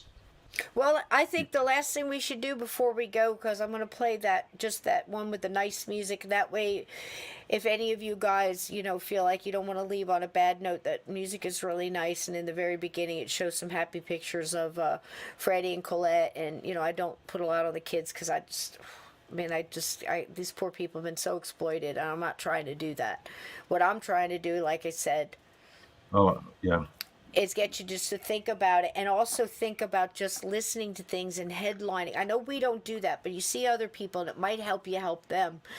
Don't just be a headline person, and we've got the conditioned to the point where we don't even read the first paragraph, or clickbait. It's gotten so fast, like text, and not doing longhand letters or just having a conversation. We've gotten short texts. They've even taken the emotion out of that. So we try to do these things to keep our senses exercised, and our thoughts, and we're also exercising and proving to the world that we can. Multiple people can get in here, strangers, gatekeepers, friendly people, and have a conversation and come on two different sides of an issue. And it's not a battle, it's a discussion, and it's a debate, and it's everybody at the end gets to think the way that they want to think, but I do believe we're getting to a consciousness where people, in my lifetime, Donnie, I've gone from the first maybe 5 years of Kennedy's assassination, where everybody was just whispering, that everybody kind of sort of knew, the buggers that were involved, and pretty much knew. There was 2 plays, outright plays, that stated facts, books that stated facts, that in first printing, second printing, whole chapters were missing, but they stated facts. And then 50 years later, you still have people, Oswald did it by himself, without any kind of background or anything else, and the magic bullet. The magic bullet, the pristine Haven't a lot of remote viewers tried? I don't know. But, when finding on the gurney, case? and the Warren Commission actually says that this bullet did, the magic bullet went through Connolly, shot Kennedy, goes through Connolly's back, hits him in the wrist, for God's sake, takes a hard left turn and winds up in the thigh of Connolly, and then somehow on the gurney. And actual doctors signed papers that said that the bullet comes out of Kennedy when they were trying to massage his heart. It lands on the gurney. It lands on the gurney, found later the next day by deputies from the sheriff's department in Dallas. I mean, I want that bullet to do my taxes. Where's the Dallas sheriff the whole time? Dallas sheriff isn't on the streets of Dallas, and the Dallas sheriff isn't hot on the desk and hot on the bat phone getting all his men out to look for stuff. He's halfway up Johnson's ass on Air Force One, watching him get sworn in. So don't get me started on the Kennedy thing. But this lady right here in the hat, she's like the magic bullet. They're trying to get you to fit all this stuff in. And, jury's still out on that. You think what you want to think. Donnie, great job. You guys have been great. It's been a hell of a show. And I hope you all enjoyed it. Again, we're not trying to exploit these people. We're just trying to figure out something, again, like Bigfoot for 50 years. We're coming up with theories and for 50 ideas. Years. We can't figure this out, So, love you, Donnie. Where are you going to be this week? You performing? You got a show going on in Vegas, or? No, not really. You're opening in the Coconut Room or anything like that? You guys will probably see me in some random chat somewhere, acting foolishly. Yeah, no one man band this weekend, no karaoke, no nothing, huh? No, okay. It's going to be a quiet week for me. I love you guys. Listen, TeePublic's got the sale. If any of my mods are still up, I doubt it, but just throw it up there if you got the link. If not, it's easy to find. It's in a lot of the descriptions of the shows. But they're having 35% off. Get you a mug. Get you some nice summer teas or a crispy hat or something like that, and help out the show. Super chat. We've also are monetized now for thank yous. It's a little thing up there by the clips and the likes. But if you can't do that, just hit the like and share it out. It's going to be a great show next week. Tomorrow, guys, we'll see you for Monday Madness. I'm going to get Steve on here to talk about all his new doings he's got going on. He's like Grizzly Adams in the mountains now, telling stories. He hasn't even shown off his new haircut yet. And uncovering mysteries and just kicking ass, man. I couldn't be more proud of him. It's fantastic. So I love you guys.